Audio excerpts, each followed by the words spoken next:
ഉപയോഗിച്ചു, രക്ഷപ്പെട്ടു, ഭഗവാൻ രക്ഷിച്ചു. നമുക്കൊന്നും കിട്ടാത്ത ഒരു ഭാഗ്യം, ആർക്കും കിട്ടാത്ത ഒരു ഭാഗ്യമാണ് പരീക്ഷിച്ച് മഹാരാജാവിന് കിട്ടിയത്. കാരണം നമ്മുടെ ഗർഭത്തിൻ്റെ ഉള്ളിൽ ഇരിക്കുന്ന സമയം മുതൽ ഭഗവാനെ കണ്ടുകൊണ്ടിരിക്കുക. ആരാ എന്താണെന്ന് അറിയില്ല. ഗർഭത്തെ ശിശുവായ അദ്ദേഹത്തിന് ഇതൊന്നും കണ്ടാൽ അറിയാൻ പറ്റില്ല. പക്ഷെ നമ്മുടെ ഉള്ളിലിരിക്കുമ്പോൾ ആ ഉണ്ണിയെ രക്ഷിച്ചുകൊണ്ട് ഭഗവാൻ ആ ഗർഭത്തിൻ്റെ ഉള്ളിൽ ഇരുന്നു എന്ന് പറയുന്നുണ്ട്. അങ്ങനെയാണ് അദ്ദേഹം ജനിച്ചതെന്ന് പറയുന്നത്. അത്രയും മഹാനുഭാവമാണ് ഈ പരീക്ഷിച്ചത്. അതായത് ജനിക്കുന്നതിൻ്റെ മുമ്പേ ഭഗവാനെ പ്രത്യക്ഷമായിട്ട് കണ്ടു, മനസ്സിലായിട്ടില്ല. നമുക്കൊക്കെ ഇത്രയും കാലം നമ്മൾ അത്യധ്വാനം ചെയ്തിട്ടും ഭഗവാനെ കാണാനുള്ളതല്ല, ഭഗവാൻ ആരാണ് എന്ന് പോലും മനസ്സിലാക്കാൻ പറ്റിയിട്ടില്ല. അതാണ് നമ്മുടെ വസ്തു. ഭഗവാൻ ആരാണ് എന്ന് മനസ്സിലാക്കട്ടെ. അത് മനസ്സിലായി എന്ന് പറയാൻ പറ്റില്ല. അത്ര വിഷമുണ്ട് ആ കാര്യം മനസ്സിലാക്കി. പരീക്ഷത്തിന് കുട്ടിക്കാലം പോലെ തന്നെ എനിക്ക് ഭാഗ്യം. അത്ര മഹാനുഭാവമാണ് അദ്ദേഹത്തിൻ്റെ ഭയം. അതൊക്കെ ഞങ്ങളുടെ ആവാണ്. അദ്ദേഹം ഭരിച്ചു. കലി ബാധിച്ചില്ല. കലികാലമായിട്ടും അദ്ദേഹത്തിൻ്റെ രാജ്യത്തിലെ കലി ബാധിച്ചില്ല. പക്ഷേ കുറച്ചു കാലം കഴിഞ്ഞപ്പോൾ കലിക്ക് ബാധിക്കാതിരിക്കാൻ പറ്റില്ല. കാരണം കലിയുടെ ധർമ്മം എല്ലാ ദിക്കിലും ബാധിക്കലാണ്. മഹാരാജാവ് എത്ര കേരളയായാലും ഒരു കലി വിട്ടാൽ കലി ഒഴിക്കും. അങ്ങനെ കലി ഈ രാജ്യത്ത് വന്നു. അദ്ദേഹം ഭരിക്കുന്ന നമ്മുടെ രാജ്യത്ത് വന്ന് അത് അദ്ദേഹം മനസ്സിലായി. അത് മനസ്സിലായപ്പോൾ അദ്ദേഹം തീർച്ചയായും ഇങ്ങനെയാ പറ്റില്ല. കാരണം തൻ്റെ രാജ്യത്ത് താനാണ് രാജാവ്. എൻ്റെ സമ്മതം കൂടാതെ കലിക്ക് ഇവിടെ പ്രവേശിക്കാൻ പാടില്ല. അതുകൊണ്ട് കലിയെ അടക്കണം എന്ന് അദ്ദേഹം തീരുമാനിച്ച് അവിടെ ദയമായിട്ടുള്ള ഒരു യാത്ര സംഘടിപ്പിച്ചു. അവിടെ സൈന്യസമേതം രാജ്യം മുഴുവൻ, നമ്മുടെ രാജ്യം കൊണ്ടുപോയി അങ്ങനെ സഞ്ചരിച്ച് ഒരു സ്ഥലത്തെത്തിയപ്പോൾ അവിടെ ഒരു രംഗം കണ്ടു. ഒരു കാളയും ഒരു പശുവും തമ്മിൽ അങ്ങനെ എന്തൊക്കെയോ പറയുന്നുണ്ട്. അങ്ങനെ എന്തൊക്കെയോ പറയുന്ന കൂട്ടത്തില് അങ്ങോട്ട് കിടക്കാൻ എന്തൊക്കെയോ പറയുകയാണോ തോന്നുന്നു. ഒരു ശൂദ്രനായിട്ടൊരാൾ അതിൻ്റെ ഇടയ്ക്ക് അവിടെ നിന്ന് ആ കാളയും പശുവിനെയും ആട്ടിക്കുന്നുണ്ട്, ചവിട്ടുന്നുണ്ട്, ഉപദ്രവിക്കുന്നുണ്ട്. അങ്ങനെയുള്ള സമയത്താണ് ഇദ്ദേഹത്തിൻ്റെ അവിടെ എത്തൽ. ഇദ്ദേഹം സൈന്യങ്ങളോട് കൂടി കലി എവിടെയാണെന്ന് അറിയാൻ വേണ്ടിയിട്ട് യാത്ര ചെയ്ത് ഒരു സ്ഥലത്തേക്ക് ഇപ്പം കണ്ട ഒരു കാഴ്ചയാണ്.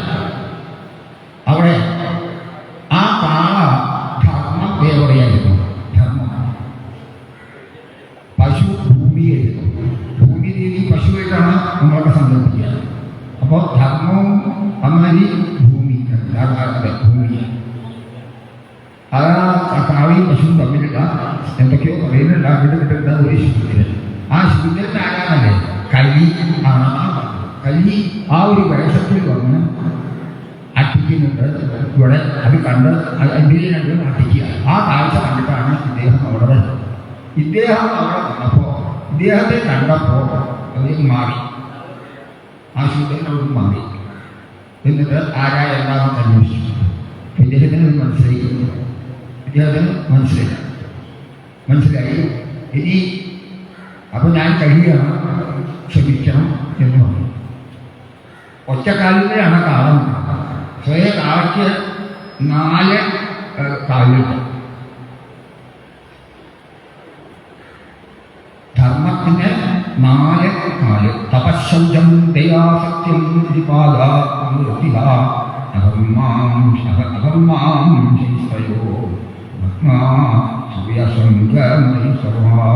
തപസ്സം ദയ സത്യം. ഇങ്ങനെ 4 കാലാണ് ധർമ്മത്തിന്. ധർമ്മം എന്നുള്ള ആ വാക്യം ധർമ്മതയോടൊക്കെ, അതായത് ധർമ്മത്തിൻ്റെ അടിസ്ഥാനമാണ് തപസ്, ശൗചം, ദയ, സത്യം. അതിൽ ഓരോരോ യുഗങ്ങൾ കഴിഞ്ഞപ്പോൾ കൊടുക്കത്തെ യുഗമാണെങ്കിൽ കഴിഞ്ഞപ്പോൾ ഓരോരോ കാലുകൾ ഇങ്ങനെ പോയി അവസാനം സത്യം എന്നുള്ളത് ഒറ്റ കാല് ബാക്കി. ആ സത്യം എന്നുള്ളൊരു കാല് ബാക്കിയുമ്പോൾ ആ കാലും കൂടി ആടിച്ച് നശിപ്പിക്കണം കഴിക്ക് എന്ന് തോന്നിയിട്ട് അതാണ് ഉണർവ്. ഭൂമി ദേവിയാകുന്ന പശുവോ അതും തന്നെയാണ്. കരിബാധം കൊണ്ട് ഉണ്ടാകാൻ ശരിയാത്തൊരവസ്ഥയിലാണ്. അങ്ങനെ അവിടേക്കാണ് കൊണ്ടുപോകുന്നത്. ഏതായാലും തൽക്കാലം രക്ഷപ്പെട്ടി. എന്നിട്ട് പറഞ്ഞു, ഇനി എന്നെ ഇവിടെ കണ്ടുപോകരുത് എന്ന്. ഇനി ഇവിടെ കണ്ടുപോകും. അയ്യോ, അങ്ങനെ പറഞ്ഞാൽ ഞാൻ ഇന്നാളാണ്, കലിയാണ്, കലിയുഗമാണ്. ആ കലിക്ക് ഒരു ചുമതലയുണ്ട്, ഈ രാജ്യത്ത് മുഴുവൻ ബാധിക്കണം. അങ്ങനെ രാജ്യത്ത് മാത്രം ബാധിക്കുക എന്ന് പറഞ്ഞാൽ അത് വളരെ, എന്നെ സംബന്ധിച്ച് അത് വളരെ വിഷമാണ്.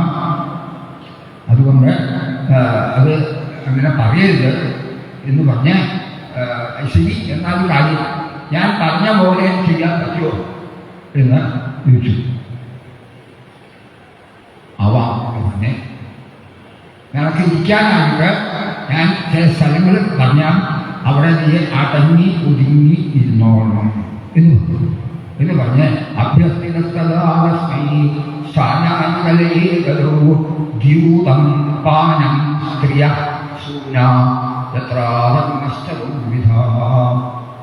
ഇങ്ങനെ 4 സ്ഥലങ്ങൾ അമ്മ കൊടുത്തു.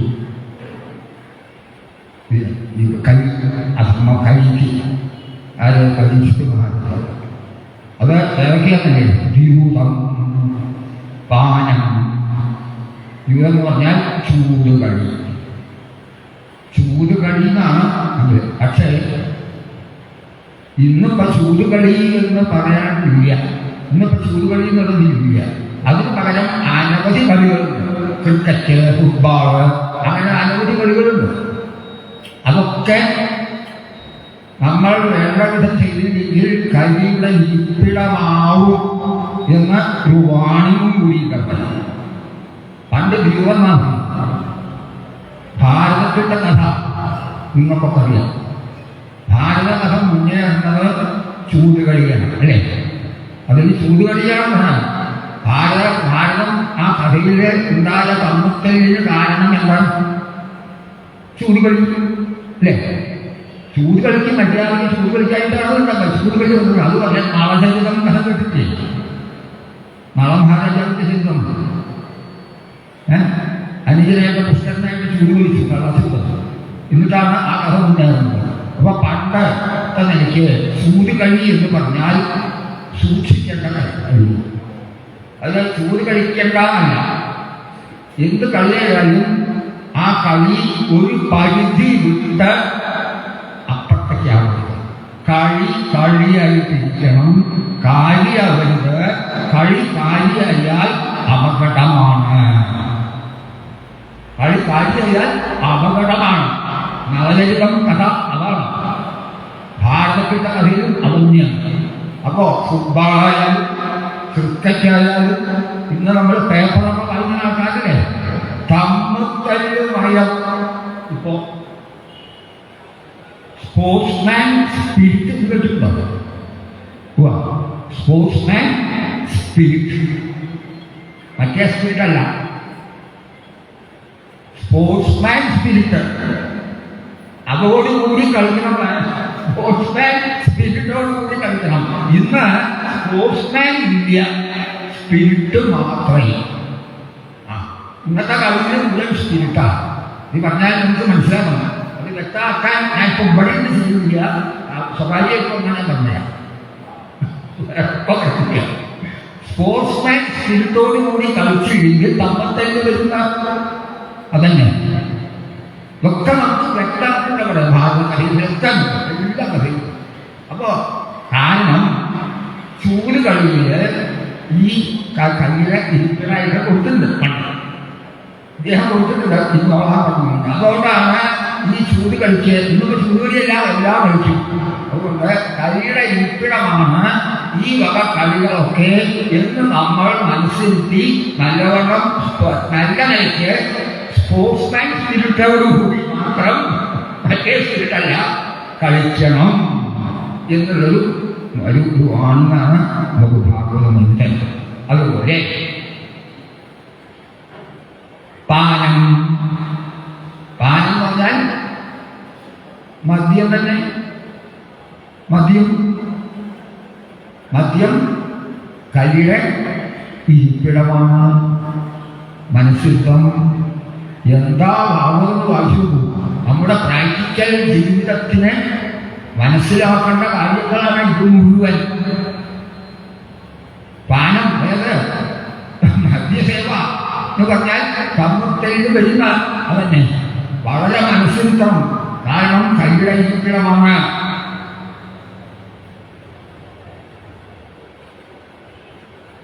പാനം സ്ത്രീകൾ എന്ന് പറഞ്ഞാൽ സാധാരണ സ്ത്രീകളല്ല, വേശ്യ സ്ത്രീകൾ എന്ന പ്രത്യേകം മനസ്സിലാക്കണം. എല്ലാ സ്ത്രീകളെയല്ല പറയുന്നത്, വേശ്യ സ്ത്രീകൾ പാതിപത്യം ഇല്ലാത്ത സ്ത്രീകളോടുകൂടിയുള്ള സംസർഗം അപകടകരമാണ് എന്ന സൂചനയാണ് ഭാഗവതത്തിൽ അവിടെ കൊടുത്തിട്ടുള്ളത്. കൈയുടെ ഇരിപ്പിടമാണ്. അവിടെ വളരെ സൂക്ഷിക്കണം. പരീക്ഷിതമായതിന് അല്ലാതെ കലിക്ക് കൊടുത്തിട്ടുള്ള 4 സ്ഥാനങ്ങളിൽ ഒന്നാണ് ഈ സ്ത്രീകൾ പറഞ്ഞാൽ വേശ്യ സ്ത്രീകൾ എന്നാണ് അർത്ഥം. അങ്ങനെ പിന്നെ സൂന എന്ന് പറഞ്ഞാൽ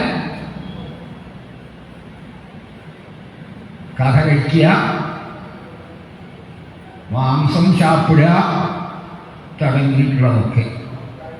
ഞാനിത് പറയുമ്പോൾ ആരും തെറ്റിദ്ധരിക്കേണ്ട, ആരെയും കുറ്റം പറയല്ല.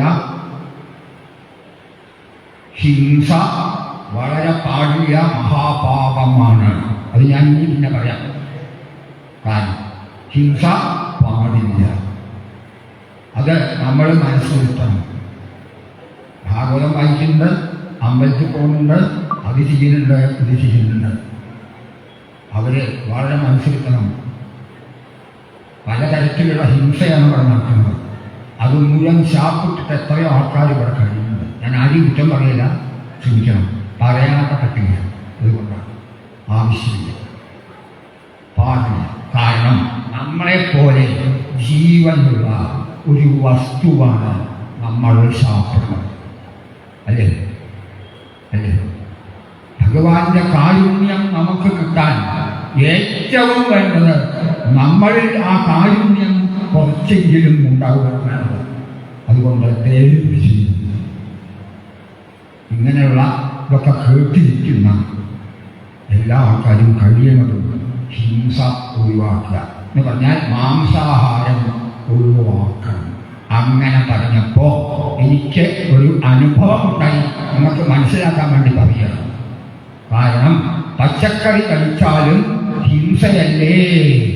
നിങ്ങൾക്ക് സംശയമുണ്ടാവും. അത് ഞാൻ കൊടുത്തു തരാം. പച്ചക്കറി കഴിച്ചാലും ഹിംസയല്ലേ? മാംസാഹാരം ഒരു രീതിയെ നിഗ്രഹിച്ചിട്ട് നമ്മൾ സാപ്പിടുകയാണ്. ആ പാപം പോലെ തന്നെയല്ലേ പച്ചക്കറി കഴിച്ചാലും? മനസ്സിലാവുണ്ടോ? ഉണ്ടോ? മനസ്സിലാവില്ലേ? പച്ചക്കറി ജീവനില്ലേ? പച്ചക്കറി ജീവന് ഒന്നാണ് ചോദിച്ചത്. ആ ചോദിച്ചത് നന്നായി, ചോദിച്ചത് നന്നായി. നിങ്ങൾക്ക് മനസ്സിലാക്കണം. അതെന്താ കാരണം എന്ന് വെച്ചാൽ അത് ഞാൻ പറഞ്ഞില്ല. എന്താ നമ്മളെയൊക്കെ ഇവിടെ ഈ ശരീരം എടുത്ത് ജനിപ്പിച്ചത് ഭഗവാനാണ് എന്നാണല്ലോ സങ്കല്പം. അങ്ങനെ വരുമ്പോ നമുക്ക് ആഹാരം ഒന്നും വേണ്ടേ? ആഹാരം കഴിക്കാണ്ട് വായുഭക്ഷണം മാത്രം കഴിച്ച് നമുക്ക് ജീവിക്കാൻ പറ്റുമോ? ഇല്ല. അതുകൊണ്ട് ഓരോരുത്തർക്കും ആവശ്യമുള്ള പറ്റുന്ന ആഹാരം കൂടി നിശ്ചയിച്ചിട്ടുണ്ട് ഭഗവാൻ. എന്നിട്ടാണ് നമ്മളെ ഇങ്ങോട്ട് വിട്ടണത്. മനുഷ്യനായിട്ട് നമ്മള് മത്സ്യമാംസാദികളെ കഴിക്കണം എന്ന് എവിടെയും പറഞ്ഞിട്ടില്ല. നേരെ മറിച്ച് നരിയോ പുലിയോ ആണെങ്കിൽ കഴിക്കാം, അവർക്ക് പാപമില്ല. കാരണം നരി പുലി തുടങ്ങിയതിനെ സൃഷ്ടിച്ചത് ഭഗവാൻ ആ ഒരു നിലയ്ക്കാണ്. നമ്മളെ സൃഷ്ടിച്ചത് അങ്ങനെയല്ല. ആരും തെറ്റിദ്ധരിക്കണ്ട, എന്നോട് നോക്കിയും വേണ്ട. എനിക്ക് നല്ല അനുഭവങ്ങളാണ്. പച്ചക്കറിക്ക് ജീവുണ്ട്, കുമ്പളഞ്ഞിട്ട് ജീവുണ്ട്, അതുപോലെ നപ്പഞ്ഞിട്ട് ജീവുണ്ട്, പച്ചക്കറിക്ക് ജീവുണ്ട്. പക്ഷേ മറ്റേ സാധനത്തിനെ കൊല്ലുന്ന പോലുള്ള വിഷമം പച്ചക്കറിക്ക് ഉണ്ടാവുമോ? നിങ്ങളൊന്ന് ആലോചിക്കൂ. ഉണ്ടാവുമോ? ഉണ്ടാവില്ല. അത് അവരുടെ യോഗം. അത് ഞാൻ പറയാണ്, ഞാൻ പറയാം സാധുവിന് കാരണത്തെ. അപ്പൊ ഇത് മനസ്സിലാക്കാം. അപ്പൊ അത് അതിൽ കഴിയിരിക്കുന്നുണ്ട്. അതുകൊണ്ട് വളരെ സൂക്ഷിക്കണം എന്ന് പറഞ്ഞ് 4 സ്ഥാനങ്ങൾ കൊടുത്തു പതിച്ചിട്ട് ആ കരിക്ക് ഇരിക്കാൻ. അപ്പൊ പറഞ്ഞു, അയ്യോ ഇത്രയാൽ പറ്റില്ല, ഒരു സ്ഥാനം കൂടി എനിക്ക് തരണം. കാരണം ഈ 4 വേറെ വേറെ വേറെ വേറെ നിൽക്കുകയാണ്. ഒന്നിൽ നിന്ന് മറ്റേതിലേക്ക് പോവാൻ എന്താ ചെയ്യുക? അത് തമ്മിൽ ഒരു കണക്ഷൻ വേണ്ടേ? അതുകൊണ്ട് ഈ 4 സ്ഥാനം കഴിയുടെ ഇരിപ്പിടങ്ങളായിട്ട് ഈ 4 സ്ഥാനം അങ്ങോട്ടും ഇങ്ങോട്ടും പോകാനായിട്ട് ഒരു വഴി കൂടി തുറന്നു തരണം എന്ന് ആവശ്യപ്പെട്ടപ്പോ തപോന്തം മതം കാമം വലിയം പഞ്ചമം, 5ാമതായിട്ട് ഒരു സ്ഥാനം കൊടുത്തു. ഭാഗവത്തിലുണ്ടത്. 5ാമതായിട്ട് സ്ഥാനം കൊടുത്തു കരിക്കിരിക്കാൻ. 5ാമത് ഏതാ? 5ാമതായിട്ടുള്ള സ്ഥാനമല്ലേ? ദ്യൂതം, പാനം, ക്രിയ, സൂന എന്ന 4 പുറമെ 5ാമതായിട്ടുള്ള ഒരു സ്ഥാനം പരീക്ഷിത് മഹാരാജാവിനെ രാജാവ് അനുവദിച്ചു കൊടുത്തത്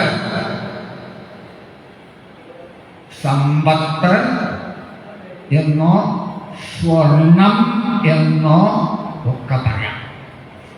അതിസമ്പന്നൻ അല്ലെങ്കിൽ സ്വർണം അധികം കയ്യിലുള്ളത്, അതാണത്രേ കൈയുടെ 5ാമത്തെ ഇരിപ്പിടം.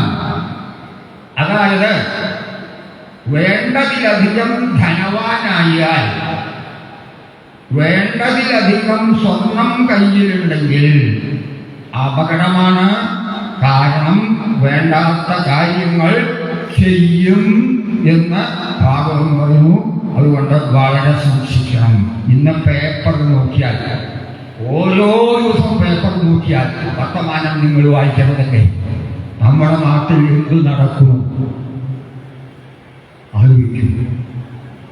മുഴുവൻ പൈസയുടെ പ്രശ്നം.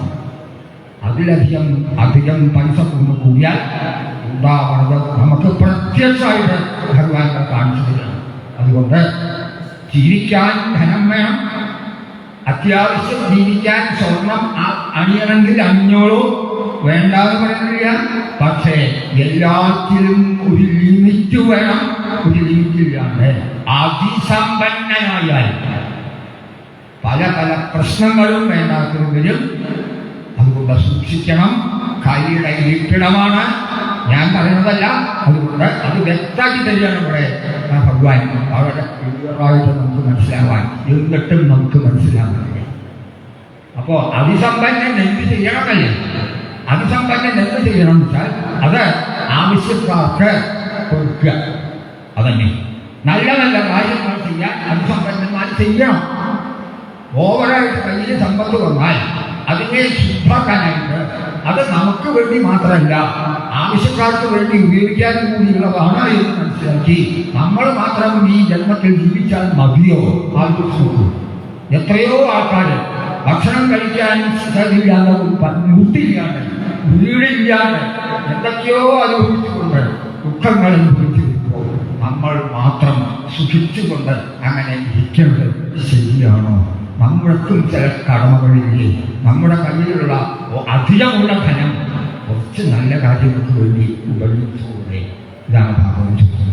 അങ്ങനെയായാലോ ഈ അതിധനം നല്ലതായിട്ട് അതിധനം കൊണ്ടുണ്ടാവുന്ന ഭവിഷ്യത്ത് ഒഴിഞ്ഞുപോയി കുറച്ചൊക്കെ ദാനശീലം ഉപയോഗിക്കണം. അങ്ങനത്തെ ആൾക്കാരുണ്ട്, ഇല്ല എന്ന് ഞാൻ പറയുന്നത്. എത്രയോ ധനവാന്മാര് നല്ല നല്ല കാര്യങ്ങൾ ഇവിടെ ചെയ്യുന്നുണ്ട്, ഇല്ലാന്നല്ല ഞാൻ തെറ്റിദ്ധരിക്കുന്നത്. പക്ഷേ അനവധി ആൾക്കാർ നേരെ വിപരീതമുണ്ട്. ഇത് മുഴുവൻ നമുക്ക് മനസ്സിലാക്കാനാണ് ഇത് മുഴുവൻ നമുക്ക് തന്നിരിക്കുന്നത്. ഇങ്ങനെ 5 സ്ഥാനങ്ങൾ കൊടുത്തു. അടക്കി ഇരുത്തി, അതന്നെ അടക്കി ഇരുത്തി കളി കൊണ്ട് ആഹാ എന്നെ അടക്കി ഇരുത്തില്ലേ, ഇനി ഞാൻ എന്നെ അടക്കിരുത്തും എന്ന് പറഞ്ഞ് കളി അവിടുന്ന് ഇറങ്ങിയോ. എന്താ നീ കണ്ടത്? അത് എന്താ വേണ്ടതെന്ന് ആലോചിച്ച് തന്നെ തോൽപ്പിച്ചതിന് പകരം എന്താ വേണ്ടതെന്ന് വെച്ചാൽ എന്ത് ചെയ്യുന്നല്ലേ. ഒരു ദിവസം അയാൾ പരീക്ഷിച്ച് കലിയെ അടക്കി, കലി പരീക്ഷിച്ച് അടക്കി നിയന്ത്രിച്ചു. അതന്നെ ഒരു ദിവസം പരീക്ഷിച്ച് മഹാരാജാവ് കാട്ടില് നായാട്ടിനായിട്ട് പോയി. രാജാക്കന്മാർക്ക് പറഞ്ഞതാണ് നായാട്ടം. അപ്പൊ നായാട്ട ഹിംസയല്ലേ എന്നൊരു ചോദ്യമുണ്ട്. നായാട്ട ഹിംസയല്ലേ എന്നൊരു ചോദ്യമുണ്ട്. നിങ്ങൾ ചോദിക്കണം. വെള്ളം കേട്ടുകൊണ്ടിട്ട് കാര്യമില്ല. നായാട്ട ഹിംസയല്ലേ? അതെ.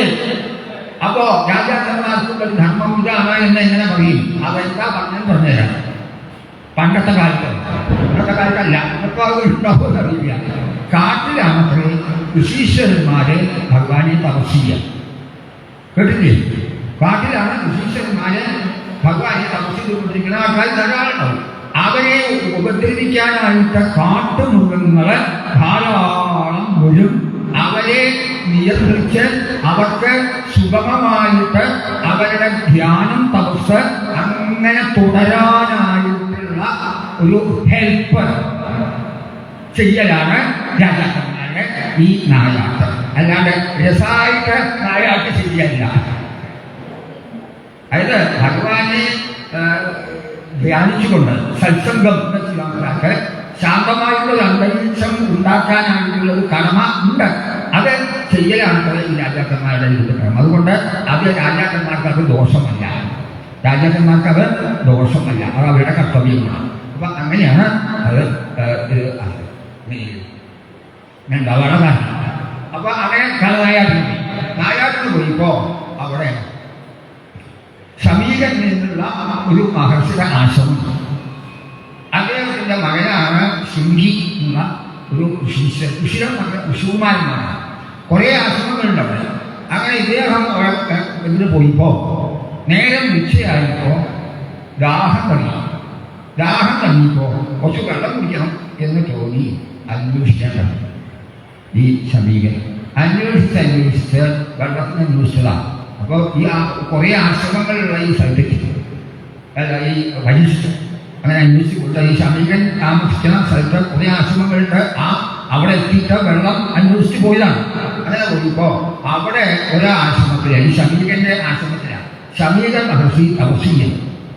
സമീകൻ മഹർഷി തപസ് ചെയ്തുകൊണ്ടിരിക്കുക. അപ്പൊ അതൊന്നും ഇദ്ദേഹത്തിന് അറിയുന്നില്ല. ഒരു മഹർഷി തപസ് ചെയ്യുന്നു. ഞാൻ തപസ് ചെയ്യുമ്പോൾ അവിടെ ചെന്ന് ചോദിച്ചപ്പോൾ കിട്ടുന്നില്ല. കാരണം തപസ് ചെയ്യുന്ന മഹർഷിയോട് എന്തെങ്കിലും ചോദിച്ചാൽ അദ്ദേഹം മിണ്ടുമോ? കാരണം തപസ് ശരീരബോധമില്ലാതെ ആത്മബോധത്തിൽ തപസ് ചെയ്യാണ് അദ്ദേഹം. ശരീരബോധം തന്നെ ഇല്ല. അതുകൊണ്ട് അവരെ വിളിച്ചാൽ കേട്ടില്ല. അപ്പൊ ഇദ്ദേഹത്തിന് ഒരു കുസൃതി തോന്നി. അതായത് കൈ പ്രയോഗിച്ചു. കൈ നോക്കിക്കൊണ്ടിരിക്കുക എപ്പോഴാണ് ഇദ്ദേഹത്തിനെ പിടിക്കേണ്ടതെന്ന്. ആ സമയത്താണ് അദ്ദേഹം കൈ പിടിച്ചത്. അപ്പൊ വേണ്ടാത്ത ബുദ്ധി തോന്നി. അതായത് ഇത്തരം നല്ല ഗുണങ്ങളുള്ള മഹാരാജാവാണ് പരീക്ഷിച്ചായാലും ഒരു ചീത്ത ബുദ്ധി തോന്നി. ഒരു പുറത്ത് ഒരു ചത്ത പാമ്പ് കണ്ടിരുന്നു. അതിനെ തോന്നിയെടുത്ത് അദ്ദേഹത്തിന്റെ കഴുത്തില് ഒരു മാലയായിട്ട് എന്തിനാന്ന് നോക്കണ്ട, അങ്ങോട്ട് പോയിച്ചു. കലിബാധനെയാണ് അങ്ങോട്ട് പോയി. അങ്ങനെ ഇടാൻ പാടില്ല. കാരണം കലി ബാധിച്ചപ്പോൾ സ്വബുദ്ധി പോയി. വേണ്ടാത്ത ബുദ്ധിയാണ് വന്നത്.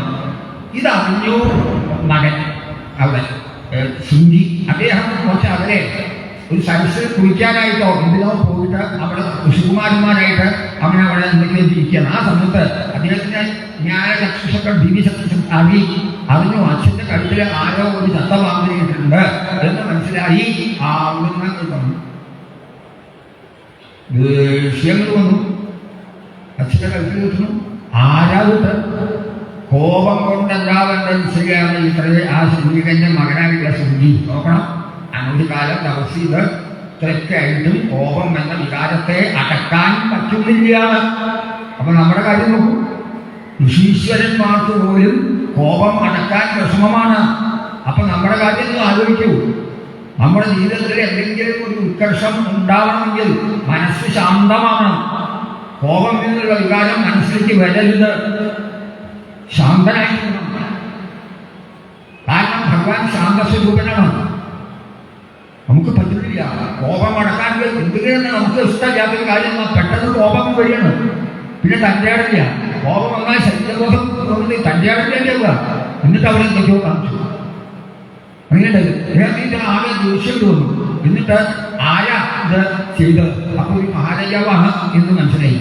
പരീക്ഷിച്ചാണോ പരീക്ഷത്തിന്റെ ഗുണങ്ങൾ എന്താണെന്നോ ഒന്നും അദ്ദേഹം ചിന്തിച്ചില്ല. എന്നിട്ട് ഒറ്റ ശാപം. ഇന്നൊക്കെ 7ാമത്തെ ദിവസം കാഥകളിൽ, അതായത് സർപ്പം കഴിച്ച് കർഷകനുള്ള ഭക്ഷണം കഴിച്ചു വെച്ച് കഥ കഴിയുന്നു. ഒറ്റ ശാപം, ഒന്നും ആലോചിച്ചില്ല. എന്നിട്ട് അച്ഛൻ്റെ അടുത്ത് വന്നിട്ട് അച്ഛനെ നോക്കി എന്ന് ചോദിച്ചു, എന്താ അപ്പൊ കഴുത്തെടുത്തിട്ട് ആരാ അതൊന്നും അറിയില്ല, അച്ഛനൊന്നും അറിയില്ല. അച്ഛൻ കഴിക്കുന്ന അത് ഇട്ട് ദൂരത്തിട്ടു, ഒന്നും ചോദിച്ചില്ല. അപ്പൊ കണ്ണടച്ച് ശരീരം തോന്നി എന്തോ ഒരു പ്രശ്നം ഇയാളെ ഒട്ടിച്ചിട്ടുണ്ട് മകൻ എന്ന് തോന്നി. കണ്ണടച്ചു, മനസ്സിലായി പരീക്ഷിത് മഹാരാജാവാണ് ചെയ്തത്. അദ്ദേഹത്തിനെയാണ് ശപിച്ചത്. ഇന്ന് 7ാമത്തെ ദിവസം കഥകളി ചപ്പം പഠിച്ചത്. ശമികൻ പറഞ്ഞു, ഉണ്ണി ശരിയായില്ല, ഉണ്ണി ചെയ്തത് ശരിയായില്ല, തെറ്റാണ്.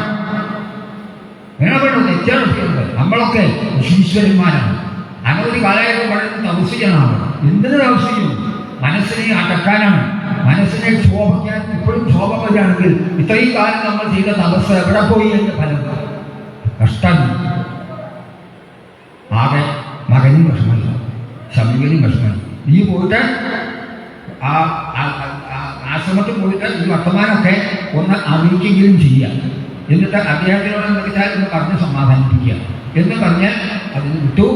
അദ്ദേഹം പോയില്ല. പൂവാളുടെ നാണക്കടോണ്ട് ശൃംഗി പോയില്ല.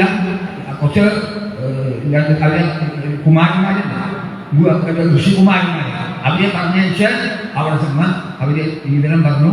7ാമത്തെ ദിവസം കഥ കഴിയുകയും അങ്ങനെയാണ് ആ കഥ ഉണ്ടായി. അതൊക്കെ കഴിഞ്ഞ് അവിടുന്ന് അവരിത് പോയിച്ചു. ഇത്രത്തോളായിപ്പോ ഇനി എന്തു വേണം എന്ന് ആലോചിച്ചു. തനിക്കെന്നെയാണ് തെറ്റുപറ്റിയത്. തെറ്റുപറ്റിയത് തന്നെയാണ്, താൻ ചെയ്യാൻ പാടില്ല കാണിച്ചത്. ഇത് ഭഗവാൻ തനിക്ക് തന്ന ഒരു അനുഗ്രഹമാണ് എന്ന് തോന്നി. ഇതാണ് നമ്മൾ മനസ്സിലാക്കുന്നത്. നമുക്ക് എന്തെങ്കിലും ഒരു വിഷമം വന്നാൽ നമ്മളൊക്കെ അയ്യോ എന്ന് പറഞ്ഞ് ഉപയോഗിക്കും. ഇല്ലേ? എന്തെങ്കിലും ഒരു വിഷമം, പലതരത്തിൽ വിഷമമുണ്ട്. ഒരോളിച്ച് കാര്യമില്ല, ഒരോളിക്ക് എല്ലാം ഉണ്ട്. നമുക്ക് വരുന്ന സുഖവും ദുഃഖവും രണ്ടായാലും അത് ഭഗവാൻ അല്ലെങ്കിൽ അമ്മ ജഗദംബിക തരുന്ന അനുഗ്രഹമാണ് എന്ന് മനസ്സിലാക്കാനുള്ളൊരു ബുദ്ധി നമുക്ക് ഉണ്ടാവുകയാണ്. അതാണ് യഥാർത്ഥ ജ്ഞാനം. അല്ലാതെ നമുക്ക് അത് വരുന്നു ഇത് വരുന്നു അയ്യോ എന്ന് പറഞ്ഞ് മുഴുവൻ കാര്യമില്ല. ആ കാര്യം ഞാൻ പറയാം. ആ കാര്യമാണ് ഞാൻ പറയാൻ. 2ാമത്തെ സ്കന്ധം മുഴുവൻ അതുതന്നെയാണ് ഞാൻ പറയാൻ പോകും. അപ്പോ ഇതാണ് വാസ്തവം. നമുക്ക് പലതരത്തിൽ ഈ ഗൃഹജീവിതത്തിൽ പലതരത്തിലുള്ള പ്രാരബ്ധങ്ങളും വരുന്നുണ്ട്. സുഖങ്ങളും വരുന്നുണ്ട്, ദുഃഖങ്ങളും വരുന്നുണ്ട്. അമ്പലത്തിലും പോകുന്നുണ്ട്, നാമം ജപിക്കുന്നുണ്ട്, ഭാഗവതവും കേൾക്കുന്നുണ്ട്. ഇതൊക്കെ ചെയ്തിട്ടും സുഖദുഃഖങ്ങൾ മാറിക്കിട്ടുന്നുണ്ടോ? നിങ്ങൾ ചിന്തിക്കൂ. സപ്താഹം അവിടെ കിട്ടും, വായിച്ചു അല്ലെങ്കിൽ കേൾക്കും. സുഖദുഃഖങ്ങൾ ഇപ്പോഴും ഇല്ലേ? ഇല്ലേ? പറഞ്ഞോളൂ. ഇല്ലേ? പറഞ്ഞോളൂ. എനിക്കുണ്ട്. ഞാൻ സമ്മതിക്കാൻ കഴിയാറ്. ഞാൻ സമ്മതിച്ചുകൊണ്ടല്ല ഇരിക്കുന്നത്. ഉണ്ടോ? മാസവും ഗുരുവായൂർ പോയി ചൂടുണ്ട്. അതുകൊണ്ട് സുഖദുഃഖങ്ങൾക്ക് വലിയ പ്രശ്നമുണ്ടോ? മാറ്റമുണ്ടോ? അത് ഇനി അടുക്കളയിൽ വരാൻ പോകും. നിങ്ങൾ മനസ്സിലാക്കണം ഭാഗവതം എന്താണ്. അത് ഞാൻ മനസ്സിലാക്കാൻ പറ്റും. അപ്പോൾ ഇതാണ്. അപ്പോൾ സുഖദുഃഖങ്ങൾ വരും പോകും. അതിൽ ഖേദിച്ചിട്ടോ സന്തോഷിച്ചിട്ടോ ഒരു കാര്യവുമില്ല. അനുഭവിക്കുക. അതെങ്ങനെ? ഭഗവാൻ തരുന്ന പ്രസാദമാണ്. ഇത് തന്നെ ഉയർത്താനാണ്, നശിപ്പിക്കാനല്ല എന്ന് മനസ്സിലാക്കിയാൽ നമുക്ക് സമാധാനം കിട്ടും. അതാണ് സത്യം. ഇതാണ് സത്യം. ഓരോ കഥാപാത്രങ്ങൾ കൊടുത്താൽ നമുക്ക് മനസ്സിലാവും. അതാണ് സത്യം. അങ്ങനെ എന്താവുന്നത്? എല്ലാം വിടാതെ സകലരും രാജപദവി എല്ലാം വിട്ട് അവിടുന്ന് നേരെ മകനെയൊക്കെ രാജാവാക്കി, മക്കളുടെ രാജാവിനാക്കി അവിടുന്ന് ആ ഗംഗാതീരത്ത് പോയി. അതാണ് പ്രായോപവേശം എന്നൊക്കെ പറഞ്ഞത്. 7 ദിവസം പച്ചവെള്ളം പോലും കുടിക്കാതെ അങ്ങനെയാണ് ഉച്ചയ്ക്ക് ഈ സത്സംഗം പറയണേ. 7 ദിവസം സത്സംഗം ലഭിക്കാൻ എന്തു ചെയ്യണം? അതിനാണ് ഗംഗാതീരത്തിൽ ചെന്ന് അവിടെ കൂടിയത്. അവിടെയൊക്കെ ധാരാളം ഋഷീശ്വരന്മാരെ നിറഞ്ഞു നിൽക്കുന്ന സ്ഥലമാണ് പറഞ്ഞത്. അവിടെ ചെന്നാൽ സത്സംഗം കിട്ടും എന്ന് പറഞ്ഞ് രാജപദവി എല്ലാം വിട്ടു ഭരിച്ചിട്ട് എന്നിട്ട് അവിടുന്ന് ആ ഭാരത്തെ ഏൽപ്പിച്ചതിന് ശേഷം അവിടുന്ന് പച്ചവെള്ളം പോലും കഴിക്കാണ്ട് ഞങ്ങൾക്ക് അവിടെ ഭക്ഷണമില്ല, വെള്ളം പോലും കഴിക്കാണ്ട്. അങ്ങനെയാണ് 7 ദിവസം അതിനായിട്ട് അവിടെ ചെന്നു. ഇതാണ് എനിക്ക് തന്ന ഒരു വിഷയം. അതിൻ്റെ ശേഷം ഉള്ള കാര്യം അതായിരിക്കും. ഒരുപാട് സജ്ജനന്മാർ, ഋഷീശ്വരന്മാർ അപ്പോഴേക്കും അറിഞ്ഞ് അവിടെ എത്തി. എല്ലാവരും അവിടെ എത്തി. ദേഹത്തിൻ്റെ ദേഹവിയോഗം കാണാൻ എന്താണെന്ന് മനസ്സിലാക്കാം എന്ന് വിചാരിച്ചിട്ടാണ് അവിടെ അനവധി ആൾക്കാർ സജ്ജനങ്ങൾ അവിടെ നിറഞ്ഞു എന്നാണ് അവിടെ. ഇദ്ദേഹം അവരോട്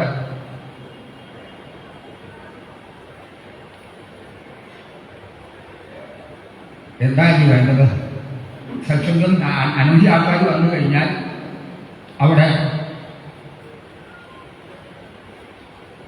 എന്ത് വേണമെന്ന് ആലോചിക്കണ്ടേ? അദ്ദേഹം പറഞ്ഞു, ചോദിച്ചു, എനിക്ക് ഇങ്ങനെയൊക്കെ ജാഗ്രത പറ്റി.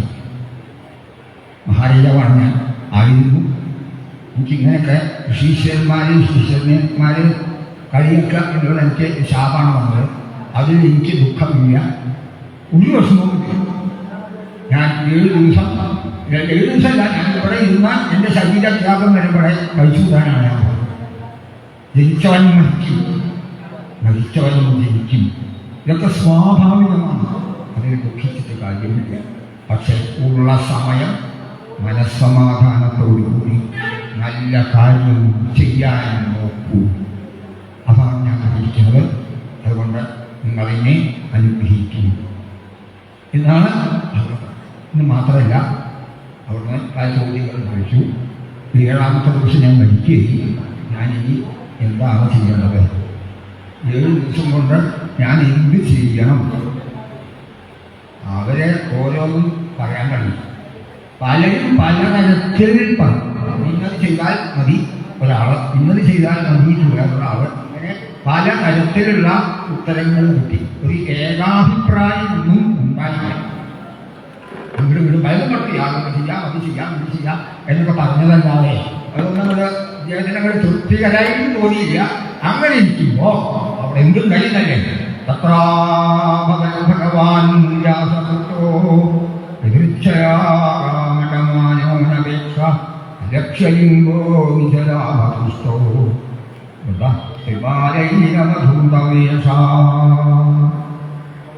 ഭൂമിയില് അവിടെ ഇവിടെയിട്ട് അങ്ങനെ സഞ്ചരിച്ചു. അങ്ങനെയുള്ള ഒരാള് ഒന്നുമില്ല, ഒന്നിനും മോഹമില്ല, ഒന്നുമില്ല, യാതൊന്നുമില്ലാതെ, ഒരു മര്യാദയ്ക്ക് വസ്ത്രപോലും ഇല്ലാതെ, അങ്ങനെയൊക്കെയാണ്. ഒരു വസ്ത്രാപോലും ഇല്ലാതെ അവധൂതൻ എന്ന് പറയും, അവധൂതന്മാരെ. അങ്ങനെ ഒരു വേഷത്തിൽ കുറേ സ്ത്രീകളും കുട്ടികളും ഒക്കെ ആയി അവിടെ ഒരാള് കയറി വന്നു. അദ്ദേഹമാണ് ശ്രീ ശിവബ്രഹ്മർഷി. അങ്ങനെ കയറി വന്നു. പെട്ടെന്ന് എതിർച്ചയാണ് കയറി വന്നത്. അങ്ങനെ കയറി വന്ന് ചെന്നു. 16 വയസ്സാണ് പ്രായം. തോന്നിക്കുക അതിസുന്ദരനാണ്. വിശാലമായിട്ടുള്ള നേത്രങ്ങളൊക്കെ നന്നായിട്ട് വർണ്ണിച്ചിട്ടുണ്ട്. ഇത് അദ്ദേഹത്തിനെ അവിടെ ഇരുത്തി കാല് കഴിച്ച് പറ്റുന്ന പോലെ ഉള്ള പൂജാദികളൊക്കെ അർപ്പിച്ച് അവിടെ ഇരുത്തി ഇദ്ദേഹം അടുത്ത് അവിടെ ഇരുന്നു. അങ്ങനെ ഇരുന്ന് അദ്ദേഹത്തിനോട് ചോദ്യം ചോദിക്കാം. 7 ദിവസം കഴിഞ്ഞാൽ മരിക്കും. ഇദ്ദേഹം കേമനായിട്ടുള്ള ആളാണ്. അപ്പം അദ്ദേഹം വിചാരിച്ചാൽ തന്നെ രക്ഷിക്കാന്ന് വെച്ചാൽ എനിക്ക് ശ്രേയസ് കിട്ടും എന്നുള്ള ഒരു ബോധം ഉണ്ട്. അങ്ങനെ ചോദിച്ചു, ബ്രഹ്മർഷി, ശ്രീ ബ്രഹ്മർഷി, അത്ര വിച്ഛാമി സംസിദ്ധി യോഗിനാം വയമംഗുരും പുരുഷസ്യേഹയൽകാര്യം മയമാനസ്യ സർവദാ യക്ഷോദവ്യമധോയജ്ഞം കർത്തവ്യം പ്രഭോ സ്മർത്തവ്യം വചനീയം വാവിവന്യം. മരിക്കാൻ പോണ ഞാൻ ഇനി എന്ത് ചെയ്യും? എന്താണ് ഞാൻ ജനിക്കേണ്ടത്? എന്താണ് ഞാൻ ചെയ്യേണ്ടത്? എന്താണ് ഞാൻ സ്മരിക്കേണ്ടത്? ഇങ്ങനെ എന്തൊക്കെയാണ് നമുക്ക് ചെയ്യേണ്ടതെന്ന് വെച്ചാൽ അതൊക്കെ എന്നെ പറഞ്ഞില്ല. ഇന്നത് ചെയ്യരുത് എന്നും ഇന്ന മാതിരി ചെയ്യണം എന്ന്. ഈ 7 ദിവസം എനിക്ക് ആവശ്യമുള്ളൂ. അതിൻ്റെ ഉള്ളിൽ എനിക്ക് രക്ഷപ്പെടണം എന്ന് മോഹമുണ്ട്. രക്ഷപ്പെടാൻ പറഞ്ഞാൽ ശരീരം പോയി ആത്മാവ് ജീവാത്മാവിനെ പരമാത്മാവിൽ എത്തിക്കുക, ഭഗവാനിൽ എത്തിക്കുക. പരമാത്മാവിൽ നമ്മുടെ ജീവൻ എത്തിയിട്ടില്ലെങ്കിൽ വീണ്ടും ജന്മം വരും, ഉറപ്പ്. നമ്മുടെ ലക്ഷ്യം നമ്മുടെ ശരീരം പോകുമ്പോൾ നമ്മുടെ ജീവൻ, അതായത് ജീവാത്മാവിനെ എങ്ങനെയെങ്കിലും ഭഗവാനായിട്ടുള്ള ആ പരബ്രഹ്മം, ആ പരബ്രഹ്മത്തിൽ എത്തിക്കേണ്ട ചുമതലയാണ് നമുക്ക് തന്നത്. ചിലപ്പോൾ ഒരു ജന്മം കൊണ്ട് പറ്റില്ല, 2 ജന്മം കൊണ്ടും പറ്റില്ല, ചിലപ്പോൾ കോടിക്കണക്കിൽ ജന്മം വേണ്ടി വരും. പക്ഷേ അത് ചെയ്തേ പറ്റൂ. പരമാത്മാവിൽ നിന്ന് വേറിട്ടു നമ്മളൊക്കെ. അതിന് കാരണം എന്തോ ചില കർമ്മമാണ് എന്നാണ് പറയുന്നത്. എന്നിട്ട് ആ ദോഷം ചെയ്യാനായിട്ട് വീണ്ടും ജനിക്കുക, ആദ്യം അനുഭവം. ഇങ്ങനെ അത് മുഴുവൻ കഴിയുന്നത് വരെ ഇത് ആവർത്തിക്കും എന്നാണ് പറയുന്നത്. പക്ഷേ ഇതിൻ്റെ കിടക്കം എവിടെ എന്ന് ചോദിച്ചാൽ എന്നെ കൊണ്ട് പറയാൻ പറ്റില്ല. അണ്ടിയാണോ മാവാണോ ആദ്യം ഉണ്ടായതെന്ന് ചോദിക്കാൻ പറ്റിയേ. മാവുണ്ടായി, മാവിൻ്റെ അണ്ടിയുണ്ട്. അണ്ടി കുടിച്ചിട്ടാൽ ആദ്യം മാവുണ്ടാവും. ആ മാവിന് ആദ്യം മാങ്ങണ്ടാവും, ആദ്യം ഉണ്ടാവും. അപ്പോൾ ഒരാൾ ചോദിച്ചു, ഏതാ ആദ്യം? എന്നെ കൊണ്ട് പറയാൻ പറ്റില്ല, എനിക്ക് പറ്റില്ല. അതാണ് ജീവാത്മാവും പരമാത്മാവും തമ്മിലുള്ള ആ ബന്ധം. ജീവാത്മാവും പരമാത്മാവും സ്വതേ ഒന്നന്നെയാണ്, ഒന്നും സംശയിക്കുക. എന്തുകൊണ്ട് വേർപെട്ടു എന്ന് പറഞ്ഞാൽ എന്തോ ഒരു കർമ്മഫലം അനുഭവിക്കാനുണ്ട് എന്ന് പറയുന്നു. അത് എങ്ങനെ ഉണ്ടായി എന്നാണ് എനിക്ക് പറയാൻ പറ്റുക. ആദ്യം കഴിഞ്ഞാൽ വീണ്ടും വരും, ആദ്യം അതിൻ്റെയും വരും, പിന്നെ അതിൻ്റെയും വരും. ഇങ്ങനെ അധികം വർദ്ധിച്ച് ഒരുപാട് കർമ്മഫലങ്ങൾ ഇതിനെ രക്ഷപ്പെടാൻ പാടില്ല. അതൊക്കെയാണ് ഇപ്പോൾ നമ്മുടെ സ്ഥിതി. അപ്പോൾ അത് ഉത്തരം പറയാൻ പുസ്തകം പഠിക്കുക. അപ്പോൾ ഇതൊക്കെയാണ്. അപ്പോൾ ഇതിന്ന് രക്ഷപ്പെടാൻ എന്തു വേണം, എന്ത് ചെയ്യണം, എന്ത് ചെയ്യാനിരിക്കണം എന്നാണ് അവിടെ ചോദിച്ചത്. അതിന് ഉത്തരമായിട്ടാണ് 2ാമത്തെ സ്കന്ധം അവിടെ പറയുന്നത്. ദ്വിതീയ സ്കന്ധം 10 അധ്യായങ്ങളുണ്ട്. അതിൻ്റെ ഉദ്ദേശം ലക്ഷണങ്ങളൊക്കെ എന്താണെന്ന് വെച്ചാൽ ഭാഗവതത്തിൻ്റെ ചുരുക്കമാണ്. ഭാഗവതത്തിന് ചുരുക്കണം. കടിച്ചാൽ പൊട്ടാത്ത വേദാന്തമായിട്ടാണ് പറയുന്നത്. ആ ഭാഷ അങ്ങനെയാണ്. അതിൻ്റെ വിപുലീകരണമാണ് തൃതീയ സ്കന്ധം മുതൽ. ആ കടിച്ചാൽ പൊട്ടാത്ത ഇതാണ് ഇപ്പോൾ എനിക്ക് കിട്ടിയിട്ടുള്ളത്. എനിക്കും കടിച്ചാൽ പൊട്ടണമെന്നും ആയിട്ടില്ല, ഉണ്ടായിട്ടല്ല. പക്ഷേ ചില കാര്യങ്ങൾ കുറച്ചൊന്ന് ഭഗവാൻ സഹായിച്ച് മനസ്സിലാക്കാൻ എനിക്കൊരു ഉണ്ടായി. ഞാൻ കൂടിയാട്ടം എന്നുള്ളൊരു കലണ്ട്. എനിക്ക് കിട്ടിയിട്ടുള്ള സകല അറിവും അങ്ങനെയാണ് കിട്ടി. ഞാൻ കോളേജിൽ വർക്ക് ചെയ്യുന്ന കാലത്ത് തൃശ്ശൂർ വടക്കുന്നാഥ ക്ഷേത്രത്തിൽ സ്ഥിരമായിട്ട് കൂത്തും കൂടിയാട്ടവും ഉണ്ടാവാറുണ്ട്. 41 ദിവസം കൂത്തും അത് കൂടിയാട്ടവും. എന്തോ ഒരു കമ്പം കൊണ്ട് അങ്ങനെ കാണാൻ തുടങ്ങി. അത് എന്താണെന്ന് ചോദിച്ചില്ല. ഭഗവാൻ അങ്ങനെയാണ് എന്നെ വിട്ടത്. ഞാൻ അത്രേ പറയുള്ളൂ. എന്നെ അതിനെ നിയോഗിച്ചു കിട്ടുന്നത്. അത് കുട്ടിക്കാലം നമ്മൾ കുറേ കാലമായിട്ട് കണ്ട് അതിൽ എല്ലാവരിലും എനിക്ക് വലിയ താല്പര്യമൊന്നുമില്ല. അതിൽ വിദൂഷകപൂത്ത് എന്ന് പറഞ്ഞുകൊണ്ട് ഒന്ന് പുരുഷാർത്ഥങ്ങളെ കുറിച്ചിട്ട് പറയണം. വിദൂഷകപൂത്ത് പുരുഷാർത്ഥങ്ങൾ എന്ന് പറഞ്ഞാൽ ധർമ്മം, അർത്ഥം, കാമം, മോക്ഷം, നാരണം, ഭാഗവതം പറയണം. അത് വേറൊരു ഭാഷയിലാണ്. അതായത് ധൈര്യത്തോടുകൂടി അവരെ അവതരിപ്പിക്കുകയാണ് കൂടിയാട്ടത്തിൽ. ആ ഒരു ഭാഗം എന്തോ ഭഗവത് ഇച്ഛ എന്നല്ലാതെ എനിക്ക് കമ്പം കയറി എന്ന് പറയാൻ കുറേ കാലം 10-25-30 കൊല്ലം ഞാനത് കണ്ടിട്ടുണ്ട്. അപ്പോൾ കണ്ട് അതിൽ നോട്ട് എഴുതാൻ തുടങ്ങി. കുറച്ച് കമ്പം കൊണ്ടാണ് ചെയ്തത്. അപ്പോൾ തൃശ്ശൂരിലുള്ള വലിയ പണ്ഡിതന്മാർ, സംസ്കൃത പണ്ഡിതന്മാർ, മാഷന്മാരുണ്ട്. അവരെ എനിക്ക് കുറിച്ച് പറഞ്ഞിട്ട് വെറുതെ ഇങ്ങനെ കളയരുത് പറഞ്ഞു. അയ്യോ എന്നെക്കൊണ്ട് പറ്റുമോ ഇച്ചും പറഞ്ഞിട്ട് എഴുതുന്നു പറഞ്ഞു. അങ്ങനെ എഴുതിപ്പിച്ചതാണ്. പുരുഷാർത്ഥപൂത്ത് എന്നുള്ളൊരു പുസ്തകം അങ്ങനെ എഴുതാനുള്ള ഈ ഭാഗവത്തിൻ്റെ ഒരു വ്യാഖ്യാനം എഴുതുന്നുണ്ട്. അതിനുള്ളൊരു ഭാഗ്യം എനിക്ക് കിട്ടി. അതുകൊണ്ട് അത് ഉയർന്നായിട്ടൊന്നും ഞാൻ പറയുന്നില്ല. ആ ബുക്ക് ഇന്ന് ഇൻ്റർനാഷണലായിട്ട് വളരെ പ്രശസ്തിയാർജിക്കുന്ന ബുക്കാണ്.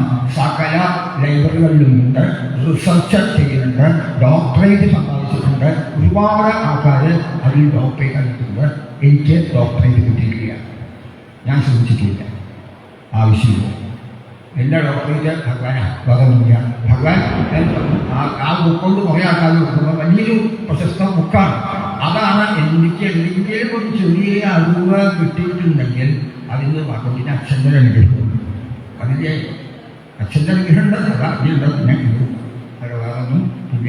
നിങ്ങളെപ്പോലുള്ള നല്ല നല്ല ആൾക്കാരുടെ അനുഗ്രഹവും ആ നല്ല മനസ്സും മാത്രമേ ഉള്ളൂ. വേറെ ഒന്നും എനിക്കില്ല. പട്ടപ്പൂജിയാണ് സത്യത്തിൽ. അത് ഞാൻ കണക്കാണ് പഠിച്ചത്, ഒന്നും പഠിച്ചത് സത്യത്തിലല്ല. അപ്പോൾ ഇതാണ്.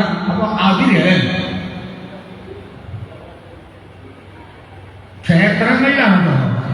അപ്പോൾ ഈ ശാക്യന്മാർ കർമ്മണേ നമ, തസ്മൈ കർമ്മണേ നമ എന്ന് പറഞ്ഞുകൊണ്ടാണ് ചടങ്ങ്. അത് നമ്മൾ പോയി കാണാം. കൂട്ടിലില്ല, കൂടിയാട്ടത്തിലാണ് അശീം കാണുന്നത്. കർമ്മത്തിനെ നമസ്കരിച്ചുകൊണ്ടാണ് ക്ഷേത്രങ്ങളിൽ ഈ കൂടിയാട്ടം ഇതിൻ്റെ കലകളൊക്കെ ചടങ്ങ്. എന്തുകൊണ്ട് ഇനി വന്നു എനിക്ക് സംശയമുണ്ടായി. ശിവന്റെ അമ്പലമാണ്. അപ്പോൾ ശിവനെയല്ലേ വന്ദിക്കേണ്ടത്, അല്ലെങ്കിൽ കൃഷ്ണനെയല്ലേ വന്ദിക്കേണ്ടത്, ഭഗവാനെയല്ലേ വന്ദിക്കേണ്ടത്? എന്താ ഈ കർമ്മത്തിനെ നമസ്കരിക്കുന്നത്? കർമ്മം ഇത്രയും വലിയൊരു അമ്പലത്തിൽ ശിവൻ അവിടെ പ്രത്യേകം അവിടെ ഉണ്ടാകുമ്പോൾ, ശക്തിയായി ഉണ്ടാകുമ്പോൾ, കർമ്മത്തിനെ നമസ്കരിച്ചുകൊണ്ട് അവിടെ സ്ഥലമൊക്കെ ഉണ്ടാവണം. കുട്ടമ്പലം അവിടെ രാത്രി സമയത്ത് ഇത് നടക്കുമ്പോൾ ഉറക്കാൻ വിളിച്ച് പറയുന്നുണ്ട് അവർ കർമ്മണേ നമ, കർമ്മത്തിനെ നമസ്കരിക്കുന്നു. ഇത് എന്നെ സംശയിച്ചു. എന്താ ഈശ്വരൻ? നമ്മളൊക്കെ ഈശ്വരൻ പറഞ്ഞാൽ വേറെ ഒന്നാണ് മതിയായിട്ട്. അപ്പോൾ കർമ്മണം എന്താ ഈ കർമ്മത്തെ നമസ്കരിക്കുന്നത്? ഇതെന്നാണ് എൻ്റെ അന്വേഷണം തുടങ്ങിയത്. അങ്ങനെ അന്വേഷണം തുടങ്ങിയിട്ട് ഇങ്ങനെയൊക്കെ ഈ ബുക്കും ഒക്കെ ആയി ശാക്യന്മാർ, അറിയപ്പെടുന്ന ശാക്യന്മാരായിട്ടൊക്കെ ബന്ധപ്പെട്ട് അവരെ അടുത്തുമൊക്കെ വിതരണം. അതല്ലാണ്ട് വേറെ ഒന്നും ഒന്നുമില്ല. അതിൻ്റെ കൂടെ KP നായക് ഷാരൂരി എന്ന് പറഞ്ഞുകൊണ്ട് അതിപണ്ഡിതനായിട്ടൊരാളുണ്ടായിരുന്നു, പ്രൊഫസറായിരുന്നു. അദ്ദേഹത്തിൻ്റെ അനുഗ്രഹവും ഒക്കെ ഉണ്ട്. അദ്ദേഹമാണ് എന്നെ ഈ ഒരു നിലയിൽ എഴുതിപ്പിച്ച് ആ പുസ്തകം പ്രസിദ്ധപ്പെടുത്തിയത്. ശരിക്കും ഒരു സത്യം എഴുതുന്നത്, അല്ലാണ്ട് വേറെ ഒന്നും അറിയില്ല. പക്ഷെ അത് ഭാഗവതം വായിച്ചപ്പോൾ എനിക്ക് ഗുണമായി. അത് ഞാൻ ഭാഗവതത്തിൽ വന്നപ്പോൾ എനിക്ക് ഗുണായി. അതാണ് ഞാൻ പറയാപ്പോൾ ഇവിടെ ഈ രണ്ടാമത്തെ സ്കന്ധത്തില് അനവധി കാര്യങ്ങൾ ആണ് പറയുന്നത്. അവിടെ പറയുന്നത് അനവധി കാര്യങ്ങൾ, അതൊന്നും ഞാൻ പറയുന്നില്ല. കാരണം നിങ്ങൾക്ക് മനസ്സിലാവണമെന്നല്ലേ പറയുന്നത്. അവിടെ ധ്യാനവിധി പറയുന്നത് ഭാഗവതത്തിന്റെ ചുരുക്കമാണ്. ധ്യാനം എങ്ങനെയാണ്? വിരാട് സ്വരൂപം. വിരാട് സ്വരൂപം എന്ന് പറഞ്ഞാൽ ഈ പ്രപഞ്ചം മുഴുവൻ ഈശ്വരനാണ് എന്നാൽ എല്ലാവരും പറയാറുണ്ട്. ഭഗവാൻ ഈ പ്രപഞ്ചം മുഴുവൻ ഭഗവാനാണ്. വേദാന്തം പറയുന്നുണ്ട് ഭഗവാനല്ലാണ്ട് ഒരു വസ്തുവും ഈ ലോകത്തിലില്ല. പക്ഷേ നമ്മളെ പോലെയുള്ള ആൾക്കാർക്ക് അത് ബോധ്യമില്ല, ബോധിക്കില്ല. അത് അതിന് വേണ്ടിയിട്ടാണ് ഭാഗവതത്തിൽ വിരാട് സ്വരൂപം എന്ന് പറഞ്ഞിരിക്കുന്നത്. പിന്നെ പരിച്ഛിന്നമൂർത്തി ഉപാസന, അതായത് അപരിച്ഛിന്നമൂർത്തി ഉപാസന, സൃഷ്ടികൾ, ഇതൊക്കെ ഉണ്ട്. ഇതൊക്കെ ശ്രീ ശിവബ്രഹ്മർഷി ഉപദേശിക്കുന്ന മാതിരിയാണ്. അവിടെ ശിവസാരസ്വതം മന്ത്രം, ആ മന്ത്രം കൊണ്ടാണ് അദ്ദേഹം ഭഗവാനെ പ്രാർത്ഥിച്ചിട്ടാണ് ഇതിനൊക്കെ മറുപടിയായിട്ട് വന്നിരിക്കുന്നത്. അങ്ങനെയുള്ള കാര്യങ്ങൾ ഒക്കെ ഉണ്ട്. അതായി ബ്രഹ്മനാരദ സംവാദം രൂപത്തിൽ ബ്രഹ്മാവ് ഭഗവാന്റെ നാഭിയിൽ നിന്ന് ഒരു താമരയിൽ അങ്ങനെയാണ് ഉണ്ടായിരുന്നത്. എന്താകട്ടെ ആരാണ് എന്താണ് നിശ്ചയിക്കാതെ കുറേ കാലം കൈ ഒടുക്കം അതിൻ്റെ ഉള്ളിൽക്കൂടെ അങ്ങോട്ട് യാത്ര ചെയ്തു. അപ്പോഴും മനസ്സിലാവുന്നില്ല. ഒടുക്കം തപ തപ തപ തപ തപ എന്നുള്ള ആ ഒരു ശബ്ദം കേട്ട് ബ്രഹ്മാവ് തപസ് ചെയ്തു. അങ്ങനെ ഭഗവാൻ പ്രത്യക്ഷമായി എന്നൊക്കെ കഥകൾ ഇതിലുണ്ട്, വരുന്നുണ്ട് കഥകളൊക്കെ. അതൊന്നും ഞാൻ വിസ്തരിച്ചൊന്നും പറയുന്നില്ല. അങ്ങനെ അതിൽ നിങ്ങൾക്ക് മനസ്സിലാക്കാനുള്ള അതിൽ എളുപ്പത്തിൽ ചില കാര്യങ്ങൾ പറയാനാണ് ഉദ്ദേശിക്കുന്നത്. അങ്ങനെയുള്ള കാര്യങ്ങൾ അതിൽ പറയുന്നുണ്ട്, ഇല്ല എന്ന് പറയുന്നില്ല. ബ്രഹ്മാവിനെ തപസ്യോഗി ഭാഗവതം ഉപദേശിച്ചു. 4 ശ്ലോകങ്ങളുടെ ഭാഗവതം മുഴുവൻ ഉപദേശിച്ചു. അത് ഈ ഭാഗവതത്തിന്റെ കഥകളൊന്നല്ല കേട്ടോ, കഥകളൊന്നല്ല, അതിൻ്റെ രത്നശില്പം ഉപദേശിച്ചു. ഇതൊക്കെയാണ് എനിക്ക് തന്നിട്ടുള്ള വിഷയം. ഞാൻ അതിനെ ഒന്ന് വേറൊരു രൂപത്തിൽ ആക്കി നിങ്ങളെ ഒന്ന് ഇതാവാൻ വേണ്ടിയിട്ടാണ് പറഞ്ഞത്. ഇവിടെ നേരത്തെ പറഞ്ഞ പോലെ കർമ്മമാണ് എല്ലാം എന്ന് പറഞ്ഞില്ലേ. കർമ്മം കർമ്മം കർമ്മമാണ് ഈശ്വരൻ. ഭാഗവതവും പറയുന്നത്, ചില ഭാഗങ്ങളിൽ പറയുന്നത് ഭാഗവതവും കർമ്മമാണ് ഈശ്വരൻ. എന്നാൽ ജീവാത്മാവും പരമാത്മാവും തമ്മിലുള്ള വ്യത്യാസം. പരമാത്മാവിനെ യാതൊന്നുമില്ല. ഭഗവാൻ എന്ന് പറഞ്ഞാൽ പരമാത്മാവാണ്, ശരീരമൊന്നുമില്ല. അതങ്ങനെ ഒന്നും ചെയ്യുന്നില്ല, കർമ്മരഹിതനാണ്, കർമ്മമില്ല ഭഗവാന്. പക്ഷേ ഈ ജീവാത്മാവിന് കർമ്മമുണ്ട്. ആ കർമ്മം ഉണ്ടാവുകൊണ്ട് ആ കർമ്മത്തിന്റെ ഫലം അനുഭവിക്കാൻ ശരീരം എടുക്കേണ്ടി വരികയാണ്. ശരീരം എടുക്കേണ്ടി വരികയാണ്. എന്നിട്ട് അതില്ലാത്തൊരവസ്ഥ വരെ ഈ ജീവാത്മാവ് അങ്ങനെ നിൽക്കും. അവസാനമാണ് ഈ പരമാത്മാവിൽ ലയിക്കുക. അപ്പൊ പരമാത്മാവിന് യാതൊന്നുമില്ല, ജീവാത്മാവിന് അതുണ്ട്. അങ്ങനെ വരുമ്പോ ശരീരം വന്നാൽ കർമ്മം ചെയ്യേണ്ടി വരും. ഭഗവാൻ പരബ്രഹ്മമായതുകൊണ്ട് കർമ്മം ചെയ്യാം, കർമ്മമില്ല. പക്ഷെ നമ്മളൊക്കെ ജീവാത്മാക്കളാണ്, ഭഗവാൻ തന്നെയാണ്, നമ്മളൊക്കെ ഭഗവാൻ തന്നെയാണ്. പക്ഷെ ആ ബോധം നമുക്കില്ലാത്തത് ആ ശരീരം നമുക്കുണ്ടായതുകൊണ്ടാണ്. ആ ശരീരം നമുക്ക് എങ്ങനെ ഉണ്ടായി? പൂർവ ജന്മ കർമ്മ ഫലമാണ്. പൂർവ ജന്മ കർമ്മങ്ങൾ, അതാണ് പറഞ്ഞത്. അതിന് വിട്ട് അത് നേരത്തെ ആദ്യം അണ്ടിയാണോ ആദ്യം പിന്നെ മാവാണോ അത് പറയാൻ എന്നെ കൊണ്ട് പറ്റില്ല. അപ്പൊ നമ്മളൊക്കെ കർമ്മം ചെയ്തിട്ട് കൂട്ടിയിട്ടുണ്ട്. അതിന്റെ ഫലങ്ങൾ അനുഭവിക്കാനാണ് നമ്മളെ പിന്നത്തെ ജന്മം ശരീരമെടുത്ത് മറ്റേ ഭഗവാനായിട്ട് വേർപെട്ടിരിക്കുന്നത്.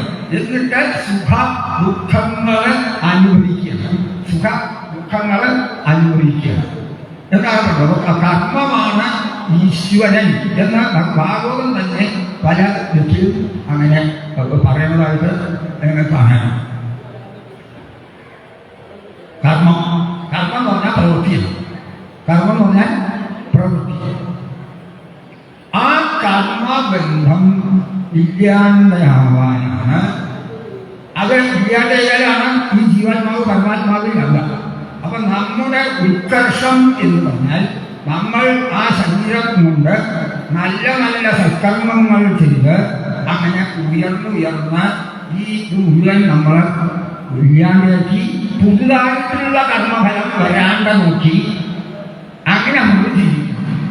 അങ്ങനെ ജീവിക്കാൻ പറ്റുമോ? പറ്റും.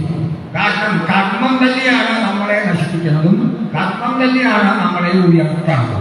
എങ്ങനെ കർമ്മം ചെയ്യണം എന്ന് ഭഗവത്ഗീത പ്രത്യേകം പറഞ്ഞിട്ടുണ്ട്, ഭാഗവതത്തിലും പറഞ്ഞിട്ടുണ്ട് കർമ്മം എങ്ങനെ ചെയ്യണം.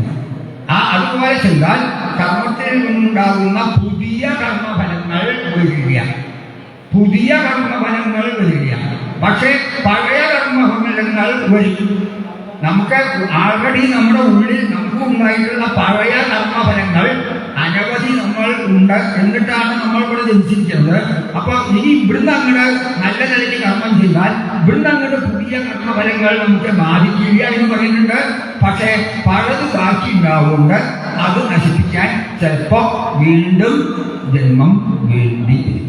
എങ്ങനെയാണ് കർമ്മം കൊണ്ട് കർമ്മഫലം ഇല്ലാതെയാക്കുക? അത് ചോദ്യം. കർമ്മം കൊണ്ട്, കാരണം ശരീരം ഉണ്ടെങ്കിൽ ആ ആൾക്ക് കർമ്മം ചെയ്യാതിരിക്കാൻ പറ്റില്ല. പക്ഷേ കർമ്മം ചെയ്താൽ കർമ്മഫലം വരും. അപ്പൊ വീണ്ടും ജന്മം വരും. ഇത് ആവർത്തിക്കുമ്പോ എവിടെയാ ഇതിനൊരു അവസാനം എന്ന് ചോദിക്കുകയാണ്. എവിടെയാ ഇതിന്റെ അവസാനം എന്ന് പറഞ്ഞാൽ അവസാനം ഉണ്ടാവില്ല. അപ്പൊ അതിനെന്താ മാർഗം? അതുകൊണ്ടാണ് ഭഗവാൻ ഗീതയിലെ വ്യക്തമായിട്ട് എങ്ങനെ കർമ്മം ചെയ്യണം എന്ന് പറഞ്ഞിട്ടുണ്ട്. കർമ്മം ചെയ്യണം പറഞ്ഞിട്ടില്ലേ? ഭഗവത്ഗീതയിലുണ്ട്. എങ്ങനെ നമ്മൾ ചെയ്യുന്ന കർമ്മങ്ങൾ എങ്ങനെ വേണം? ഭഗവാനെ സന്തോഷിപ്പിക്കുന്ന വിധത്തിൽ ആവണം. ഭഗവാനെ സന്തോഷിപ്പിക്കുന്ന വിധത്തിൽ ആവണം. ഭഗവാനിൽ അർപ്പിച്ചുകൊണ്ട് ചെയ്യണം എന്ന് പറയുന്നുണ്ട്. ഭഗവാനിൽ അർപ്പിച്ചുകൊണ്ട് ചെയ്യുക എന്ന് പറഞ്ഞാൽ നമ്മൾ ഭഗവാനെ കണ്ടിട്ടില്ല, അതുകൊണ്ട് ഭഗവാന്റെ അടുത്ത് പോയിട്ട് അർപ്പിക്കാനൊന്നും പറ്റില്ല. അപ്പൊ അതെങ്ങനെ ചെയ്യണം? ഭഗവാൻ വിചാരിക്കണ പോലെ നല്ല നിലയ്ക്ക് നമ്മൾ കർമ്മം ചെയ്യാം. അതെങ്ങനെ? ഇപ്പോൾ നമ്മൾ കർമ്മം ചെയ്യുന്നത് എങ്ങനെ? ഇപ്പോൾ നമ്മൾ പല കർമ്മങ്ങൾ ചെയ്യില്ലേ? ചിലർ ബാങ്ക് പോകുന്നു, ചിലർ കോളേജിൽ പോകുന്നു, വേറെ കച്ചവടം ചെയ്യുന്നു. അത് എന്തിന്? എൻ്റെ കുടുംബത്തിന്, എൻ്റെ കുടുംബം നോക്കാൻ, എൻ്റെ കുടുംബം നോക്കാൻ, എൻ്റെ ഭാര്യയെ നോക്കാൻ, കുട്ടികളെ നോക്കാൻ. ഞാൻ ആരും കുറ്റം പറയുന്നില്ല. ഇതാണ് നമ്മുടെ. അപ്പോ നമുക്ക് വേണ്ടിയിട്ടാണ്, നമ്മുടെ സ്വാർത്ഥത്തിന് വേണ്ടിയിട്ടാണ് നമ്മൾ ഇന്ന് കർമ്മം ചെയ്യുന്നത്. ആ സ്വാർത്ഥം മാറ്റി നിസ്വാർത്ഥമായിട്ടുള്ള കർമ്മം അനുഷ്ഠിക്കാൻ തയ്യാറായാൽ ആ കർമ്മങ്ങൾ ഭഗവാനിൽ അർപ്പിക്കപ്പെടും. കാരണം ഈശാവാസ്യം സർവം യൽകിഞ്ചിൽ ജഗത്യാം ജഗൽ തേന ചിത്തേന ഭൂജിത മാർഗസ്യ സിദ്ധനം. സകലതും ഭഗവാനല്ലാത്ത വേറൊന്നുമില്ല. ഞാൻ എൻ്റെ എന്നുള്ള സ്വാർത്ഥ ബുദ്ധി ഒഴിവാക്കൂ, കഴിയണതും മാറ്റൂ, അങ്ങനെ കർമ്മം ചെയ്യൂ. അപ്പൊ നമ്മുടെ ഭാര്യയ്ക്കും മക്കൾക്കും വേണം. വേണ്ടെന്നല്ല പറയുന്നത്. ഇന്ന് പറയുന്നത് നമ്മൾ ഭാര്യയ്ക്കും മക്കൾക്കും വേണ്ടി മാത്രമാണ് എന്നാണ് വിചാരിക്കുന്നത്. ആ മാത്രമാണ് എന്നുള്ളതൊന്ന് ഒഴിവാക്കൂ, എല്ലാവർക്കും വേണ്ടിയാക്കൂ. ഞാൻ പറഞ്ഞ് മനസ്സിലാവുന്നുണ്ടോ? നമ്മളൊക്കെ അമ്പലങ്ങളിൽ വഴിപാട് ചെയ്യും. അമ്പലങ്ങളിൽ വഴിപാട് ചെയ്യും. എൻ്റെ മകൻ്റെ കല്യാണം കഴിഞ്ഞിട്ടില്ല, അല്ലെങ്കിൽ എൻ്റെ മകൻ്റെ പഠിപ്പ് നേടിയിട്ടില്ല എന്ന് പറഞ്ഞിട്ടാണ് വഴിപാട് ചെയ്യുന്നത്. എന്നിട്ട് അത് നേരെയാവുന്നുണ്ടോ? എല്ലാവർക്കും നേരെയാവുന്നുണ്ടോ? ചിലർക്ക് യാദൃച്ഛികമായിട്ട് നേരെയും വരും, ഇല്ലാതെ പറഞ്ഞില്ല. ഞാൻ എൻ്റെ എന്നുള്ളത് ഉപയോഗിക്കാതെ നമ്മുടെ മനസ്സ് ശുദ്ധാവണമാണ്. ഭാഗവതം പറയുന്നു, ഞാൻ എൻ്റെ ഉപേക്ഷിക്കൂ. ഇതാണ് രണ്ടാമത്തെ. ഞാൻ എൻ്റെ ഉപേക്ഷിക്കൂ. ഉപേക്ഷിച്ചാൽ നമ്മുടെ കുടുംബം എങ്ങനെ പ്രശ്നമില്ല, എല്ലാവർക്കും സുഖം വരട്ടെ. ലോകാ സമസ്ത സുഖിനോ ഭവന്തു ഭവന്തു എന്ന് പ്രാർത്ഥിച്ചാൽ ആ പ്രാർത്ഥനയുടെ ഫലം നമ്മുടെ ഭാര്യയ്ക്കും മക്കൾക്കും കുടുംബത്തിനും കിട്ടില്ലേ? പറയൂ. എല്ലാവർക്കും നന്മ വരട്ടെ എന്ന് നമ്മൾ പ്രാർത്ഥിക്കുമ്പോൾ നമ്മുടെ കുടുംബവും അതിൽ പെടില്ലേ? എന്തുകൊണ്ട് നമുക്ക് അങ്ങനെ പ്രാർത്ഥിക്കാൻ പറ്റുന്നില്ല? നമ്മുടെ സ്വാർത്ഥ ബുദ്ധി പറ്റില്ല. അതന്നെ ഞാനെന്റെ എന്ന് മുറുക പിടിച്ചെടുക്കുക. അതൊന്ന് വിട്ട് എല്ലാവർക്കും എന്റെ മകളുടെ കല്യാണം നടത്തും ഭഗവാനേ എന്നുള്ളതിന് പകരം ഈ ലോകത്തിൽ അനവധി ആൾക്കാരുണ്ട് കല്യാണം കഴിയാണ്ട് വിഷമിക്കുന്നു ഭഗവാനേ ദേവി, അവരുടെയൊക്കെ കല്യാണം നടത്തി കൊടുക്കൂ എന്ന് പറഞ്ഞാൽ ആ കൂട്ടത്തിൽ എന്റെ മകളുടെയും കല്യാണം നടക്കില്ലേ? എല്ലാവരുടെയും കല്യാണം, കുട്ടികളുടെ കല്യാണം നടത്തി കൊടുക്കാന്ന് പറഞ്ഞാൽ ആ കൂട്ടത്തിൽ എന്റെ കുട്ടിക്ക് ഉണ്ടാവില്ലേ? എനിക്ക് പറയാൻ പറ്റുന്നില്ല. എന്റെ ഇതിൽ നിൽക്കുകയാണ് നമ്മൾ. ഞാൻ എന്റെ ഉപേക്ഷിച്ചിട്ട് ലോകാ സമസ്ത സുഖിനോ ഭവന്തു എന്നാൽ നമ്മളൊക്കെ പറയാനുണ്ട് ഭാഗവതങ്ങളുണ്ട് എല്ലാം. അങ്ങനെ പറയുന്ന ആദ്യം നമ്മൾ ആ വഴിപാട് ചെയ്തു നോക്കും. വഴിപാട് ചെയ്തു നോക്കുക, അപ്പൊ കാണാൻ വയ്യ ഭഗവാനെ സൂക്ഷിക്കുന്നത്. ഞാൻ എന്റെ എന്നെയാണ് നമ്മൾ. എനിക്കത് കിട്ടണം, ഇത് കിട്ടണം. ഇങ്ങനെയാണ് നമ്മുടെ ഭഗവത് സേവയില്ല. അതുകൊണ്ടാണ് നമുക്ക് ആ നേരെ മറിച്ച് എല്ലാവർക്കും അവനെ എന്ന് പ്രാർത്ഥിച്ച് എനിക്ക് എന്നും മിണ്ടി പോവാതെ അങ്ങനെ ഒന്ന് പ്രാർത്ഥിച്ചു നോക്കൂ. ഉറപ്പായിട്ട് പറയാം, നമുക്ക് മനസ്സിന് സുഖം കിട്ടും. സത്യം ഇതാണ് ഞാൻ എന്റെ ഉപേക്ഷിച്ചു. പിന്നെ പ്രധാനപ്പെട്ട ഒരു കാര്യം പറയാൻ പോവുക. ഒരുപാട് കാര്യങ്ങൾ ഇന്ന് രാവിലെ നേതൃത്വം പാലിച്ചു പറഞ്ഞു. ഇനി ആചാര ദിവസങ്ങൾ അതിൽ ഒരുപാട് കാര്യങ്ങൾ പറയാൻ കേൾക്കാൻ പോവുകയാണ്. അപ്പോൾ ഇതിലൊക്കെ പല കാര്യങ്ങൾ നാം ചെയ്തു സത്സംഗമാവൂ, എല്ലാ സമയത്തും ഭഗവത്ചിന്ത ആവൂ എന്നിങ്ങനെ ഉപദേശിച്ചിട്ടുണ്ട്. അതാണ് സത്യം, ശരിയാണ്. പക്ഷെ നമ്മളെ പോലെ അജ്ഞന്മാരായിട്ടുള്ള ഒരാൾക്ക് ഇത് സാധ്യമാണോ ഒന്ന് ചിന്തിക്കുക. അപ്പം ഇന്ന് രാവിലെ മുതൽക്ക് ഇവിടെ ഭാഗവത്തിൽ പറഞ്ഞ കാര്യം തന്നെ, അത് അക്ഷരം പ്രതി നമുക്ക് പറ്റുമോ? നാളെ മുതൽക്ക് ഇതിൽ പറഞ്ഞ പോലെ 24 മണിക്കൂറും നാമം ചെല്ലാൻ പറ്റുമോ? ഒരു 5 മിനിറ്റ് നേരം നാമം ചിന്തിക്കും. അത് കഴിഞ്ഞാൽ വീണ്ടും പഴയ ലോകത്തിൽ. എന്താ കാരണം? നമുക്ക് അതിനുള്ള ജ്ഞാനമില്ല, അജ്ഞാനമാണ് കാരണം. അപ്പോൾ നമ്മളെപ്പോലുള്ള സാധാരണക്കാർക്ക് ഈ ഭാഗവതം കൊണ്ട് എന്ത് പ്രയോജനം, എങ്ങനെയാണ് നമുക്ക് ഈ ഭാഗം ലഭിക്കുക? അതാണ് ഞാൻ പറയാൻ. നിങ്ങൾക്കൊക്കെ പ്രാക്ടിക്കലായിട്ട് ചിന്തിക്കാനുള്ള ഒരു വിഷയമാണ്. എല്ലാവർക്കും ഒരു വർഷം സമയം ഉള്ള പോലെ ധ്യാനയോഗം പറയുന്നുണ്ട്. ധ്യാനം നാമചര്യ അത് വേണമെങ്കിൽ എല്ലാവർക്കും കഥ കേൾക്കുക വേണമെങ്കിൽ രസമില്ല, അതിനൊന്നും വലിയ ഇല്ല. പക്ഷേ ശാസ്ത്രം പറയുന്ന ധ്യാനയോഗം ചെയ്യണമെങ്കിൽ എളുപ്പമല്ല. എനിക്ക് മുഴുവൻ അറിയില്ല, എന്നാലും ഞാൻ ധ്യാനയോഗത്തിനെ കുറിച്ചൊക്കെ കേട്ടിട്ടുണ്ട്. നിങ്ങൾ കേട്ടിട്ടുണ്ടോ? ധ്യാനയോഗത്തിൽ വായുവിനെ മുകളിൽ വയ്ക്കുക, പ്രാണായാമം ശീലിക്കുക, ഭഗവാന്റെ രൂപം ധ്യാനിക്കുക. അത് എങ്ങനെ ധ്യാനിക്കണം? ശിരസ് മുതൽ കാലടി വരെ ആവുക, കാലടി മുതൽ ശിരസ് വരെ ധ്യാനിച്ച് ഏതെങ്കിലും ഒരു നമുക്കിഷ്ടപ്പെട്ട ഭഗവാന്റെ അവയവത്തിൽ നമ്മുടെ ശ്രദ്ധ കേന്ദ്രീകരിച്ച് അങ്ങനെ കണ്ണടച്ച് ചമ്രം പറഞ്ഞ് ഇരിക്കുക. അങ്ങനെ ഇരുന്ന പ്രാക്ടീസ് കുറച്ച് കഴിയുമ്പോൾ കുറെ കാലമാണ് കേട്ടോ.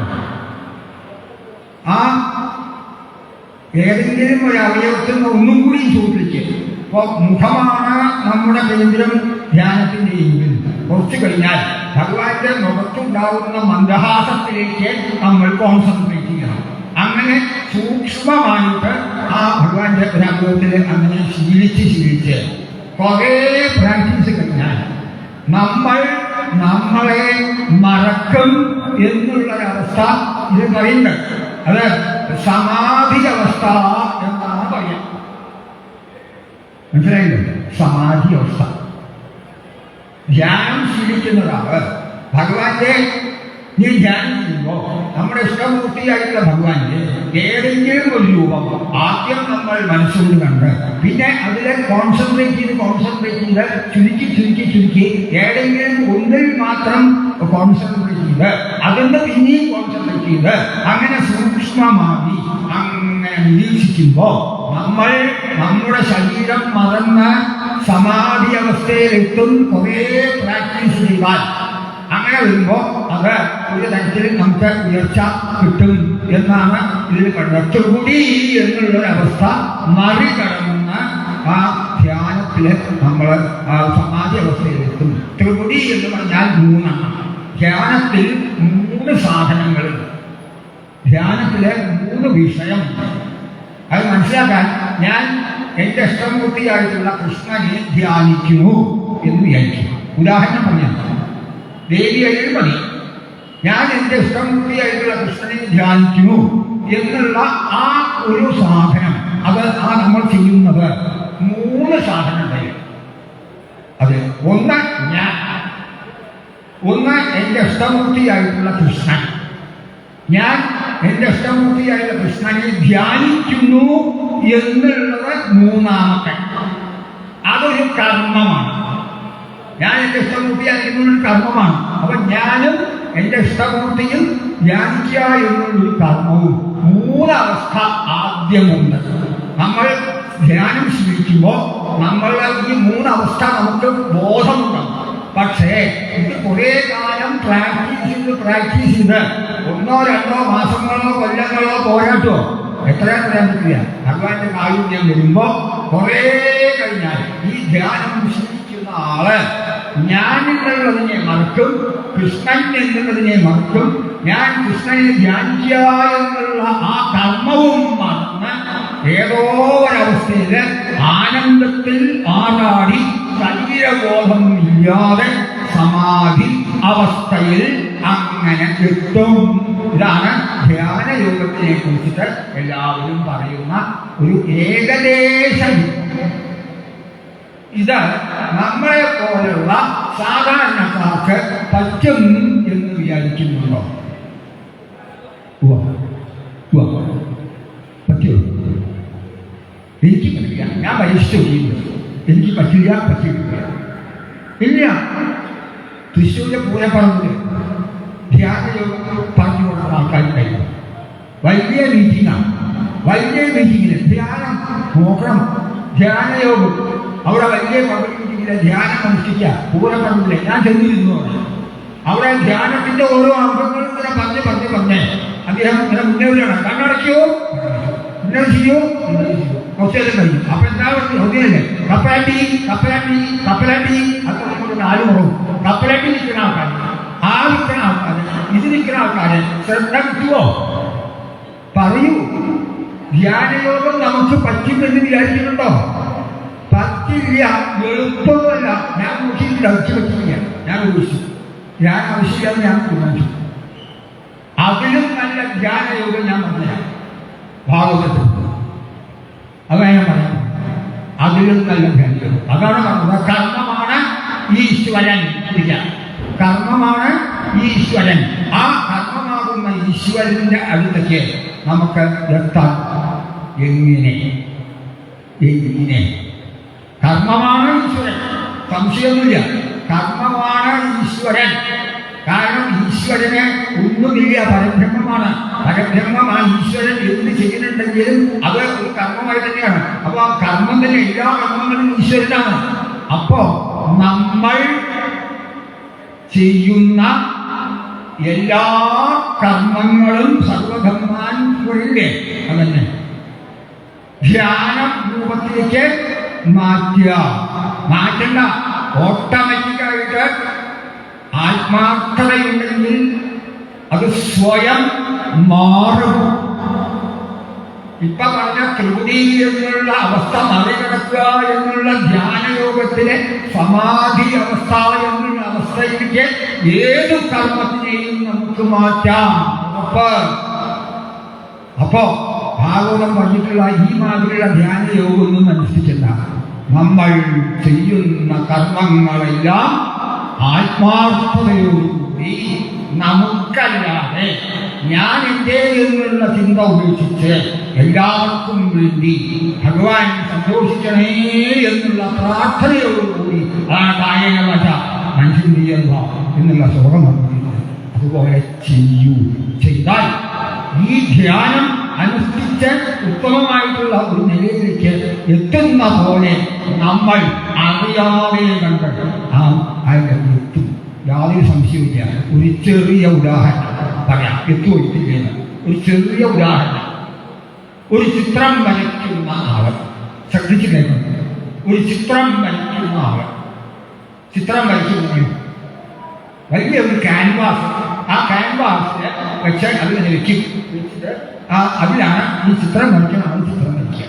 എന്നിട്ട് ഇന്ന ചിത്രം വരയ്ക്കുന്നു, അതിനായിട്ട് ഞാൻ ശ്രമിക്കുന്നു എന്ന് ആദ്യം വിചാരിച്ച് അതുപോലെ ആ ക്യാൻവാസിലെ ചിത്രം വരയ്ക്കാൻ തുടങ്ങി എന്ന് വിചാരിക്കും. ഇവിടെ ത്രിപുടി എന്ന് പറഞ്ഞാൽ എന്താണ്? ധ്യാനയോഗത്തിൽ പറയുന്ന ത്രിപുടി ഈ ക്യാൻവാസിൽ ചിത്രം വരയ്ക്കുന്ന അവിടെയും സംഭവിക്കുന്നുണ്ട്. ധ്യാനയോഗത്തിലെ ത്രിപുടി എന്ന് പറഞ്ഞാൽ ധ്യാനിക്കാൻ പോണ ആള്, ധ്യാനിക്കേണ്ട വസ്തു അയാളുടെ ഈശ്വരൻ, ധ്യാനിക്കുക എന്നുള്ള കർമ്മം മൂന്നാമത്തെ നമ്മൾ ചെയ്യുന്ന എല്ലാ കർമ്മത്തിലും ഉണ്ട്. ഒരാളെ ക്യാൻവാസ് നോക്കിയിട്ട് ചിത്രം വരയ്ക്കുമ്പോൾ അയാൾ ആദ്യം മനസ്സിൽ ഇന്ന ചിത്രം വരയ്ക്കണം എന്ന് മനസ്സിൽ കണ്ടുകൊണ്ട് അവിടെ ആ ബ്രഷൊക്കെ എടുത്ത് അങ്ങനെ വരയ്ക്കാൻ കണ്ടില്ലേ? കണ്ടില്ലേ? ഇല്ലെങ്കിൽ ഞാൻ പ്രാക്ടിക്കലാണ് വന്നത്. ഒരു കാര്യമുണ്ട്, അത് ചിത്രം വരയ്ക്കുന്നതിന് മോഹം ഉണ്ടാവണം. നമുക്ക് എല്ലാവർക്കും പറ്റില്ല. എല്ലാവർക്കും ചിത്രം വരച്ചാലും മനസ്സിലാവില്ല. ചിത്രം വരയ്ക്കുക എന്നുള്ള കർമ്മത്തിനോട് എന്തെന്നില്ലാത്ത ഇഷ്ടം, മമത, അതിനോടുള്ള ഒരു പ്രതിപത്തി ഉണ്ടെങ്കിൽ മാത്രമേ ഇത് പറ്റുള്ളൂ. ആ ചിത്രകാരൻ ആദ്യം ഇന്ന ചിത്രം വരയ്ക്കണം എന്ന് തോന്നും, താൻ ഉണ്ടാകും തോന്നും, വരയ്ക്കാനൊക്കെ തോന്നും. പക്ഷേ കുറച്ചു നേരം വരയ്ക്കുമ്പോ എന്താണ്ടാവുക? അടുത്തൊരു പടക്കം പൊട്ടിയാൽ തന്നെ അയാൾ അറിയുക. പകരുണ്ട് ആ കമ്പം. അയാള് ആ ചിത്രം വരയ്ക്കുന്ന ആ സമയത്ത് അയാളെ മറന്നത്രേ. ആ ഇഷ്ടകാരണം ഇഷ്ടപ്പെട്ട ഒരു കർമ്മം ചെയ്യുമ്പോ നമ്മൾ വേണ്ട വിധത്തിൽ ചെയ്താൽ നമ്മൾ നമ്മളെ മറക്കില്ലേ? പാട്ട് പാടുന്ന സമയത്ത് നല്ല പാട്ടാണെങ്കിൽ ആ പാടുന്ന സമയത്ത് നമ്മൾ നമ്മുടെ ശരീരം ഓർക്കാറുണ്ടോ? പറയൂ, ഇല്ല. ഏത് പ്രവൃത്തി നമുക്ക് ഇഷ്ടപ്പെട്ട പ്രവൃത്തിയാണെങ്കിൽ അത് വേണ്ട വിധത്തില് നല്ല നിലയിൽ ചെയ്യുകയാണെങ്കിൽ നമ്മൾ നമ്മളെ മറന്ന് ഏതോ ഒരു ലോകത്തിലേക്ക് എത്തുന്നില്ലേ?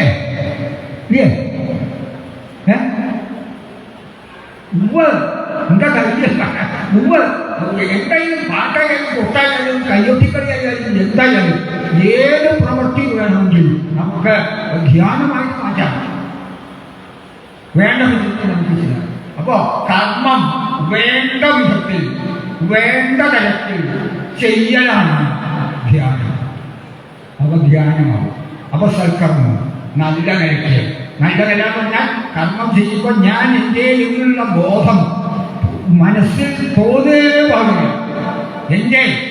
എൻ്റെ ആൾക്കാർക്ക്, എൻ്റെ ഭാര്യയ്ക്ക്, എൻ്റെ മകനെ എനിക്ക് ഞാൻ എൻ്റെ ഉപേക്ഷിച്ചു എന്നിട്ട് നമ്മളെ കൊണ്ട് ചെയ്യുന്ന ഏത് കർമ്മമാവട്ടെ കൈക്കോട്ടെടുത്ത് കളച്ചാൽ മതി. അതിനെ തടസ്സമായിട്ട് മാറ്റാൻ വേറെ ഒന്നും ചെയ്യണ്ട. പറ്റില്ലേ? നിങ്ങൾക്ക് പറ്റില്ലേ? വേണ്ട വിട്ട് നിങ്ങൾക്ക് പറ്റുന്ന ഏത് പ്രവൃത്തി ഞാൻ എനിക്ക് വേണ്ടിയല്ലാതെ വേറൊരാൾക്ക് വേണ്ടിയല്ലാതെ ലോകത്തിന് മുഴുവൻ വേണ്ടി ലോകാസമസ്ത സുഖിതം ഭവന്തു എന്നുള്ള ആ ഒരു ബോധത്തോടു കൂടി നമുക്ക് ചെയ്ത് അറിയാൻ ആ കർമ്മത്തിന്റെ ഫലം ഇരട്ടി ഇരട്ടി നമുക്ക് കിട്ടും. ഇന്ന് കിട്ടാത്തത് എന്താണെന്നറിയോ? ആ കിട്ടണം, എനിക്കത് വേണം എന്ന സ്വാർത്ഥ ബുദ്ധി ഉണ്ടാകുമ്പോൾ കർമ്മത്തിന്റെ ഫലം നമുക്ക് കിട്ടാൻ പോകുന്നില്ല. അപ്പം നിസ്വാർത്ഥമായിട്ട് കർമ്മം ചെയ്യും. അത് ചെയ്താൽ നമ്മൾ തപസ് പോലെ നമുക്ക് ചെയ്യാം. സൽക്കർമ്മമാണ്. അതുകൊണ്ട് കണ്ണടച്ച് ഇരിക്കുക എന്നുള്ളത് നമ്മളെ കൊണ്ട് പറ്റില്ല. പക്ഷേ നമ്മളെ ഏൽപ്പിച്ച ജോലി ഭഗവാൻ നമുക്കൊക്കെ ഒരു ജോലി ഏൽപ്പിച്ചിട്ടുണ്ട്. എനിക്ക് ഒരു കോളേജിൽ ഞാൻ മാഷായിരുന്നു. ആ സമയത്ത് എനിക്ക് ഭഗവാൻ തന്ന ജോലിയാണ് കോളേജ് മാഷ ടീച്ചിങ് എന്നുള്ളത്. ഞാനത് ഭംഗിയായിട്ട് ചെയ്യേണ്ട ഉത്തരവാദിത്വം എനിക്കുണ്ട്. എൻ്റെ മുമ്പിൽ ഇരിക്കുന്ന കുട്ടികൾക്ക് വേണ്ട വിധത്തിൽ അത് മനസ്സിലാവണം എന്നുള്ള രീതിയിൽ ഞാൻ ആത്മാർത്ഥമായിട്ട് പഠിപ്പിക്കണ്ടേ? അതോ ശമ്പളം മാത്രം വാങ്ങിപ്പോയാൽ മതിയോ? ആലോചിക്കൂ, മതിയോ? ഇന്ന് നമ്മുടെ ലോകം ശമ്പളം വാങ്ങാനുള്ള എല്ലാവരും പണിയെടുക്കാൻ ഒരു മനുഷ്യരില്ല. ഞാൻ ആദ്യം പറയുന്നില്ല. ഭാഗവതം വായിക്കും, ഭാഗവതം ചെയ്യും. ശമ്പളം വാങ്ങണം, നമുക്ക് ആവശ്യമാണ്. പക്ഷേ പണിയെടുത്തിട്ട് ചെയ്യണം. 10 ഉറുപ്പ്യ നമ്മൾ വാങ്ങുന്നുണ്ടെങ്കിൽ 20 ഉറുപ്പ്യയുടെ പണി നമ്മൾ ചെയ്തു കൊടുക്കണം. ഇല്ലെങ്കിൽ ദോഷമാണ്. 10 ഉറുപ്പ്യ ഞാൻ വാങ്ങുന്നുണ്ടെങ്കിൽ എന്നെ കൊണ്ട് കഴിയാൻ 10 ഉറുപ്പ്യയല്ല, 20 ഉറുപ്പ്യയുടെ ഫലം ഞാൻ അങ്ങനെ തിരിച്ചു കൊടുക്കണം. അങ്ങനെ കൊടുത്താൽ അത് തന്നെയാണ് നമുക്ക് ചെയ്യാൻ പറ്റുന്ന സൽക്കർമ്മം. അത് പഠിക്കാനാണ് ക്ഷേത്രങ്ങൾ. അത് പഠിപ്പിക്കുന്ന സ്ഥലങ്ങളാണ് ക്ഷേത്രങ്ങൾ. ഭക്തി എന്ന് പറഞ്ഞാൽ ഭഗവാനെ സ്നേഹിക്കൽ എന്ന് പറഞ്ഞാൽ ഭഗവാൻ ആരാണ് എന്ന് മനസ്സിലാകുമ്പോൾ തോറ്റാനിക്കരനെ സ്നേഹിക്കൽ മാത്രമാണോ? ഗുരുവായൂരപ്പനെ സ്നേഹിക്കൽ മാത്രമാണോ? അല്ല. ഗുരുവായൂരപ്പൻ പോയാൽ ഗുരുവായൂരപ്പനെ നമ്മളെ എങ്ങനെ കാണുന്നു അതുപോലെ അവിടെ കാണുന്ന സർവ്വ ജീവജാലങ്ങളെ കാണാൻ നമ്മുടെ മനസ്സ് തയ്യാറാകണം. എന്നിട്ട് അതിലേക്ക് നമ്മൾ ഉയരണം. എല്ലാവരും അപ്പം നമുക്ക് അറിവില്ലായിട്ടാണ്, നമ്മളൊക്കെ അറിവില്ലാതെ അജ്ഞാനമാണ്. ആ അജ്ഞാനം മാറാനാണ് ഇതൊക്കെ പറയുന്നത്. അത് നമ്മൾ എല്ലാ പ്രവൃത്തിയും തപസ്സാക്കി മാറ്റാം. ചിത്രകാരൻ ചിത്രം വരയ്ക്കുമ്പോൾ ചിത്രം എല്ലാം മറന്ന് അവനവനെ തന്നെ മറന്ന് ചിത്രം വരയ്ക്കുന്നത് എങ്ങനെയാണോ അതുപോലെ നമ്മൾ ചെയ്യുന്ന എല്ലാ കർമ്മങ്ങളും, കുടുംബകർമ്മങ്ങളായാലും സമൂഹകർമ്മമായാലും ഏത് ചെറിയ കർമ്മമായാലും ഇതുപോലെ നമ്മൾ ഉത്തരവാദിത്വത്തോടുകൂടി നമ്മൾ കർമ്മം ചെയ്താൽ ശമ്പളം വാങ്ങിപ്പോയി ഒരു വിരോധമില്ല. ആ ശമ്പളം വാങ്ങുമ്പോൾ അതിൽ ഇരട്ടി നമ്മൾ പണിയെടുത്ത് അങ്ങ് കൊടുക്കണം. കൊടുത്തില്ലെങ്കിൽ കിട്ടുന്ന ശമ്പളം നമ്മളെ നശിപ്പിക്കും, നമ്മളെ അധപ്പതിപ്പിക്കും. അതുകൊണ്ട് ഒരു വിഷമവുമില്ല. ഭഗവാൻ നമുക്ക് തന്നിട്ടില്ല. ഏത് പ്രവൃത്തിയായാലും നമ്മൾ മോശമാണ് എന്ന് വിചാരിക്കുന്നതായിക്കോട്ടെ. അതുകൊണ്ട് നാമം ചെല്ലണ്ടാന്നല്ലാട്ടോ ഞാൻ പറഞ്ഞത്. അതൊന്നും ഞാൻ പറഞ്ഞിട്ടില്ല. നാമം ചെല്ലണ്ടാമോ ഭാഗവതം കേൾക്കണ്ടാമോ അല്ല ഞാൻ പറഞ്ഞത്. നമ്മളെപ്പോലെ സാധാരണയായിട്ടുള്ള ആൾക്കാർക്ക് എത്രയോ കാലം ആ ഭാഗവതം കേട്ടിട്ട് ഇന്നും നമുക്ക് ഒരു ശാന്തിയും സമാധാനവും കിട്ടുന്നില്ല എന്നുള്ളത് നമുക്കൊക്കെ നല്ല ബോധ്യമുണ്ട്. അതെന്തുകൊണ്ട് ഇതേമാതിരി നമ്മൾ ചെയ്യണം. നമ്മൾക്ക് പോകണം. നമ്മൾക്ക് പോയി എല്ലാം പ്രാർത്ഥിക്കണം. എല്ലാം ഇതൊക്കെ ഒരു സ്റ്റേജാണ്. നമുക്ക് ഉയരത്തിലാണ്, ഉയരത്തിലേക്ക് പരമാത്മാവ് ഉയരത്തിൽ നിൽക്കുന്നു വിചാരിച്ചു. നമ്മൾ ജീവാത്മാവ് താഴത്താണ്. ഈ ഉയരത്തിലുള്ള ജീവാത്മാവ് പരമാത്മാവിക്ക് ഈ ജീവാത്മാവിനെ പടിപടിയായിട്ട് എത്തണമെങ്കിൽ ഒരു കോടിയുടെ ആവശ്യമില്ലേ? ഇല്ലേ? ഉയരത്തിലുള്ള ചാനൽ എത്തണമെങ്കിൽ ഒരു കോടിയോ എന്തെങ്കിലും വേണ്ടേ? സ്റ്റെപ്പ് വേണ്ടേ? ആ സ്റ്റെപ്പുകളാണ് ക്ഷേത്രങ്ങൾ. ആ അവിടുത്തെ എല്ലാമാണ്. നമ്മൾ വിചാരിക്കുന്നു അവിടെ പോയാൽ എല്ലാമായി. ഇല്ല. അവിടെ പോയിട്ട് പരിപാടിയത എല്ലാമായി, തൊഴിലെല്ലാമായി. ഇല്ല. നമ്മുടെ ജീവിതം മാറണം. അനവധി പ്രാവശ്യം ഭാഗവതം കേട്ടിട്ടും ഒരു മാറ്റം വിചാരിച്ചാൽ എന്താ കാര്യം? നമ്മുടെ കർമ്മം പരിശുദ്ധമാക്കലാണ്. അതിനുള്ളൊരു വേദിയാണ് ക്ഷേത്രങ്ങൾ. അവിടെ ഈശ്വര സങ്കല്പത്തിൽ കൂടെ ചെയ്യണം. നമ്മളെ കഴിയേണ്ടതും നമ്മുടെ പ്രവൃത്തി അമ്പലത്തിൽ പോയാൽ നമ്മുടെ വീട്ടിലെത്തിയാൽ നമുക്ക് മനസ്സിൽ മാറുമെങ്കിൽ വീട്ടിൽ ചെയ്യുന്ന പ്രവൃത്തികളായാലും അമ്പലത്തിലേക്കുള്ള വഴിപാട് പോലെയാവുന്ന, അമ്പലത്തിൽ ചെയ്യുന്ന വഴിപാട് പോലെ നമുക്ക് വീട്ടിൽ എല്ലാ കർമ്മങ്ങളും ചെയ്യാൻ പറ്റും. ഇങ്ങനെ എല്ലാവർക്കും വേണ്ടി നമ്മുടെ കർമ്മങ്ങൾ മാറ്റാം. ഞാൻ എൻ്റെ ഇതാണ് ഈ രണ്ടാമത്തെ സ്കന്ധത്തിൽ നിങ്ങൾക്കൊക്കെ എല്ലാവർക്കും ഒന്ന് മനസ്സിലാക്കാനായിട്ട് ആണ് ഞാൻ ഇത്രയും പറഞ്ഞത്. ഇത് വെറുതെ പറഞ്ഞതല്ല, വെറുതെ പറഞ്ഞതൊന്നുമില്ല. കാരണം ഇത് അതിന് കുറച്ചൊക്കെ അനുഭവം കാലയിലൊക്കെ ഉണ്ടായിരിക്കും, അതുകൊണ്ടാണ് വേറെ ഒന്നുമല്ല. അപ്പോൾ ഒരു വിഷമമില്ല, നമുക്ക് ആധ്യാത്മികമായിട്ട് മുന്നേറാം. ഒരു വിഷയം പിന്നെ വഴിപാടിൻ്റെ രഹസ്യം എന്ന് പറയാം. വഴിപാട് ചെയ്യണ്ടെന്നല്ല ഞാൻ പറഞ്ഞത്, വഴിപാട് ചെയ്യണം. അമ്പലത്തിൻ്റെ ആവശ്യമാണ്. വഴിപാട് ചെയ്യണതിൻ്റെ ആവശ്യം എന്താ മതിയോ? അമ്പലം നിലനിൽക്കാൻ, അമ്പലം നിലനിൽക്കാൻ. അല്ലാണ്ട് എൻ്റെ മകളുടെ വിവാഹം നടത്താനല്ല, മനസ്സിലാക്കൂ. എൻ്റെ മകൻ്റെ വിദ്യാഭ്യാസം നൽകാനല്ല, അമ്പലം നിലനിൽക്കാനാണ് വഴിപാട്. ചില ഇതിലൊക്കെ വഴിപാട് ശത്രു സംഹാര പൂജ കേട്ടില്ലേ? ശത്രു സംഹാരം ഞാൻ വെറുതെ വേണമല്ല. ചിലർക്ക് ശത്രു സംഹാര പുഷ്പാഞ്ജലിയോ കേട്ടോ പേര് മാത്രമേ. ഇത് എന്തിൻ്റെ അക്ഷരത്താനാ കേൾക്കുന്നത്? ശത്രു സംഹാരം പൂജ നമ്മുടെ അടുത്തൊരു ശത്രു, അടുത്തൊരു ശത്രു വീട്ടിൻ്റെ അടുത്ത്, അത് ഒഴിഞ്ഞ കണ്ടണ പമ്പരുന്നു. ഇപ്പൊ വിദ്വാൻ അവിടെ വന്നിട്ട് വീടുണ്ടാക്കി. അതിന്റെ ശേഷം എനിക്ക് സൗകര്യമില്ല പറയാറില്ലേ? അയാളെ കൊണ്ട് പൊന്നിമുട്ടി അയാളെ ഓടി അടുക്കാൻ പറ്റും. അതിൽ പോയിട്ട് അവിടെ ശസ്ത്രമായ പുഷ്പാഞ്ജലിയില്ല. അയാളെ അത് ചീട്ടാക്കി കാണിച്ചാൽ ഈ വർത്തമാനം അറിഞ്ഞു ആര്? ആ ശത്രു. ആഹാ, അങ്ങനെ ചെയ്യൂലേ? എനിക്കിപ്പോട്ടെ അതേ അമ്പലത്തില് അതേ വഴിപാട് എന്നെ കഥ വയ്ക്കാൻ ഞാനാണല്ലോ ശത്രു. കഥ വയ്ക്കാൻ വേണ്ടിയിട്ട് അയാൾ ചെയ്തു. ഇവിടെ അമ്മ ആരവ കുടുങ്ങി രണ്ടാളും ശത്രുക്കുമാരെ പൂജ ചെയ്തു. അപ്പോൾ ചോദിക്കാനൊക്കെ അമ്മയാണ് കഷ്ടത്തിലായത്. എന്നെ ഒരിക്കലോ അതോ ഒരിക്കലോ അവരെ വേണോ? ഇതാവുമോ ഒരു വഴിപാട്? കുറച്ചൊക്കെ ബുദ്ധി എന്നാൽ വഴിപാട് വേണ്ടാമല്ല പറഞ്ഞ വഴിപാട് വേണം. അത് നിലനിൽക്കാനാണ്. നമ്മുടെയും നമ്മുടെ സമൂഹത്തിൻ്റെയും ഉയർച്ചയ്ക്ക് ഉള്ള സ്റ്റെപ്പുകളിൽ 1, 2, 3 സ്റ്റെപ്പുകളിൽ ആ സ്റ്റെപ്പ് നിലനിൽക്കണം. അതിന് പൈസയും ഒക്കെ ആവശ്യമുണ്ട്. അല്ലാണ്ട് സമൂഹത്തിൻ്റെ നന്മയ്ക്ക് വേണ്ടിയിട്ടാണ് നമ്മൾ വഴിപാട് ചെയ്യുന്നത്, എനിക്ക് വേണ്ടിയിട്ടല്ല. സമൂഹ നന്മയ്ക്ക് വേണ്ടി. അങ്ങനെ ഒന്ന് മാറ്റി നോക്കൂ, അപ്പൊ കാണാൻ ഉണ്ടാകും. വെറുതെ പറയുന്നത് അല്ല, പക്ഷെ ചെയ്യാൻ പറ്റില്ല, ചെയ്യാൻ പറ്റില്ല. കർമ്മമാണ്. ഒരു കാര്യം കൂടി പറഞ്ഞ് അവസാനിപ്പിക്കാം. ഏതായാലും ഇത്രയൊക്കെ പറഞ്ഞാൽ എനിക്ക് വളരെ സന്തോഷമുണ്ട്. 5 മണി വരെയാണ് സംബന്ധിച്ചത്. ഒരു വലിയ രീതിയിലും ഒരു നല്ല സദസ്സന്നെയാണ് ഇവിടെ ഉള്ളത്. എന്നെക്കൊണ്ട് ഇത്രയും പകയിപ്പിച്ചത് അമ്മയെ. ഞങ്ങളുടെ ഒരു കഴിവുണ്ടായില്ല, ഒരു കഴിവുണ്ടായില്ല. ഞാൻ കുറേ ആ പുസ്തകം നോക്കി, ഞാൻ പുസ്തകം മുന്നിൽ വെച്ചിട്ടുണ്ട്, പറയണതൊന്നുമില്ല. അതൊക്കെ നോക്കുന്നുണ്ടെന്നല്ലാണ്ട് വേറൊന്നുമില്ല. പിന്നെ പറഞ്ഞു പറഞ്ഞു അതുകൊണ്ടെങ്കിൽ വളരെ സന്തോഷം. അതുകൊണ്ട് പറഞ്ഞേ അവസാനിപ്പിക്കാം.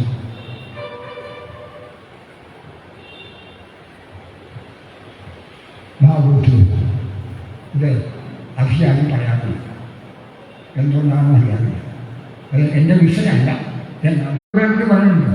ആ സമയത്ത് അവിടെ ഒരു ഉത്സവശാലയിൽ എന്തോ അവിടെ നടക്കും കോവിലിൽ. ഇത് കണ്ടപ്പോൾ ഗോപന്മാരോട് കൃഷ്ണൻ ചോദിച്ചു, എന്താ അവിടെ നടക്കുന്നത്? പതിവില്ലാതെ കുറേ അവിടെ പന്തലുകളും ഒക്കെ ഉണ്ടല്ലോ, പല ശ്രമങ്ങളും നടക്കുന്നുണ്ടല്ലോ, എന്താ വേണമെന്ന് ചോദിച്ചപ്പോൾ ആ കുട്ടികളെ ഗോപന്മാരെ അറിയില്ല, എന്തോ അവിടെ ഉത്സവം പോലെ എന്തോ ഉണ്ട്, അച്ഛനോട് ചോദിക്കുക ഭേദം എന്ന് പറഞ്ഞ് ആ കൃഷ്ണൻ അച്ഛനോട് ചോദിക്കുന്ന കുറച്ച് ശ്ലോകങ്ങൾ അതിലെ പറഞ്ഞു. അപ്പോൾ പറയുകയാണ് കൃഷ്ണ, എന്താ ചോദിച്ചത്? നമ്മുടെയൊക്കെ കർമ്മം അല്ലെങ്കിൽ നമ്മുടെയൊക്കെ തൊഴിലെന്ന് വെച്ചാൽ പശുപാലനമാണ്, കർമ്മമാണ്. കർമ്മത്തിൻ്റെ പശുപാലനമാണ്. പശുവിനെ നോക്കണമെങ്കിൽ അത് മതി. അതിനെ നോക്കണമെങ്കിൽ പുല്ല് വേണം, എല്ലാം വേണം. അതിന് ആഹാരത്തിൽ വേണം, വെള്ളം വേണം, വെള്ളം നമുക്ക് ഉണ്ടാകുന്നത് ദേവേന്ദ്രനാണ് മഴ പെയ്യിക്കുന്നത്. ദേവേന്ദ്രനാണ് മഴ പെയ്യിക്കുന്നത്. അതുകൊണ്ട് ദേവേന്ദ്രനെ നമുക്ക് ഉപയോഗിക്കാം. കുറച്ചു കാലമായി ഇവിടെ പവില്ല, പവിന് ബാധിക്കുകയാണ്. അപ്പൊ കൃഷ്ണൻ അച്ഛനോട് നേരിട്ട് പറയുന്ന സകലങ്ങൾ ഇതൊന്നും നമുക്ക് നമ്മൾ മനസ്സിലാക്കും. എന്താ പറഞ്ഞല്ലേ കൃഷ്ണ അല്ല അച്ഛ ദേവേന്ദ്രനല്ല മഴ പെയ്യുന്നത്. അതൊക്കെ പറയണമെന്നില്ല. ഒന്നല്ല, നമ്മുടെ പശുപാലനൊക്കെയാണ്. കർമ്മം കൊണ്ടാണ് മഴ പെയ്യിക്കലും മഴ പെയ്യാതിരിക്കലും. നല്ല നല്ല ആൾക്കാരുണ്ടെങ്കിൽ അവരുടെ കർമ്മഫലം അനുസരിച്ച് അവർ മഴ പെയ്യും. അല്ലാത്ത ആൾക്കാർ മഴ പെയ്യാനുള്ള യോഗമില്ലെങ്കിൽ മഴ പെയ്യില്ല. ഇത്രയും അല്ലാണ്ട്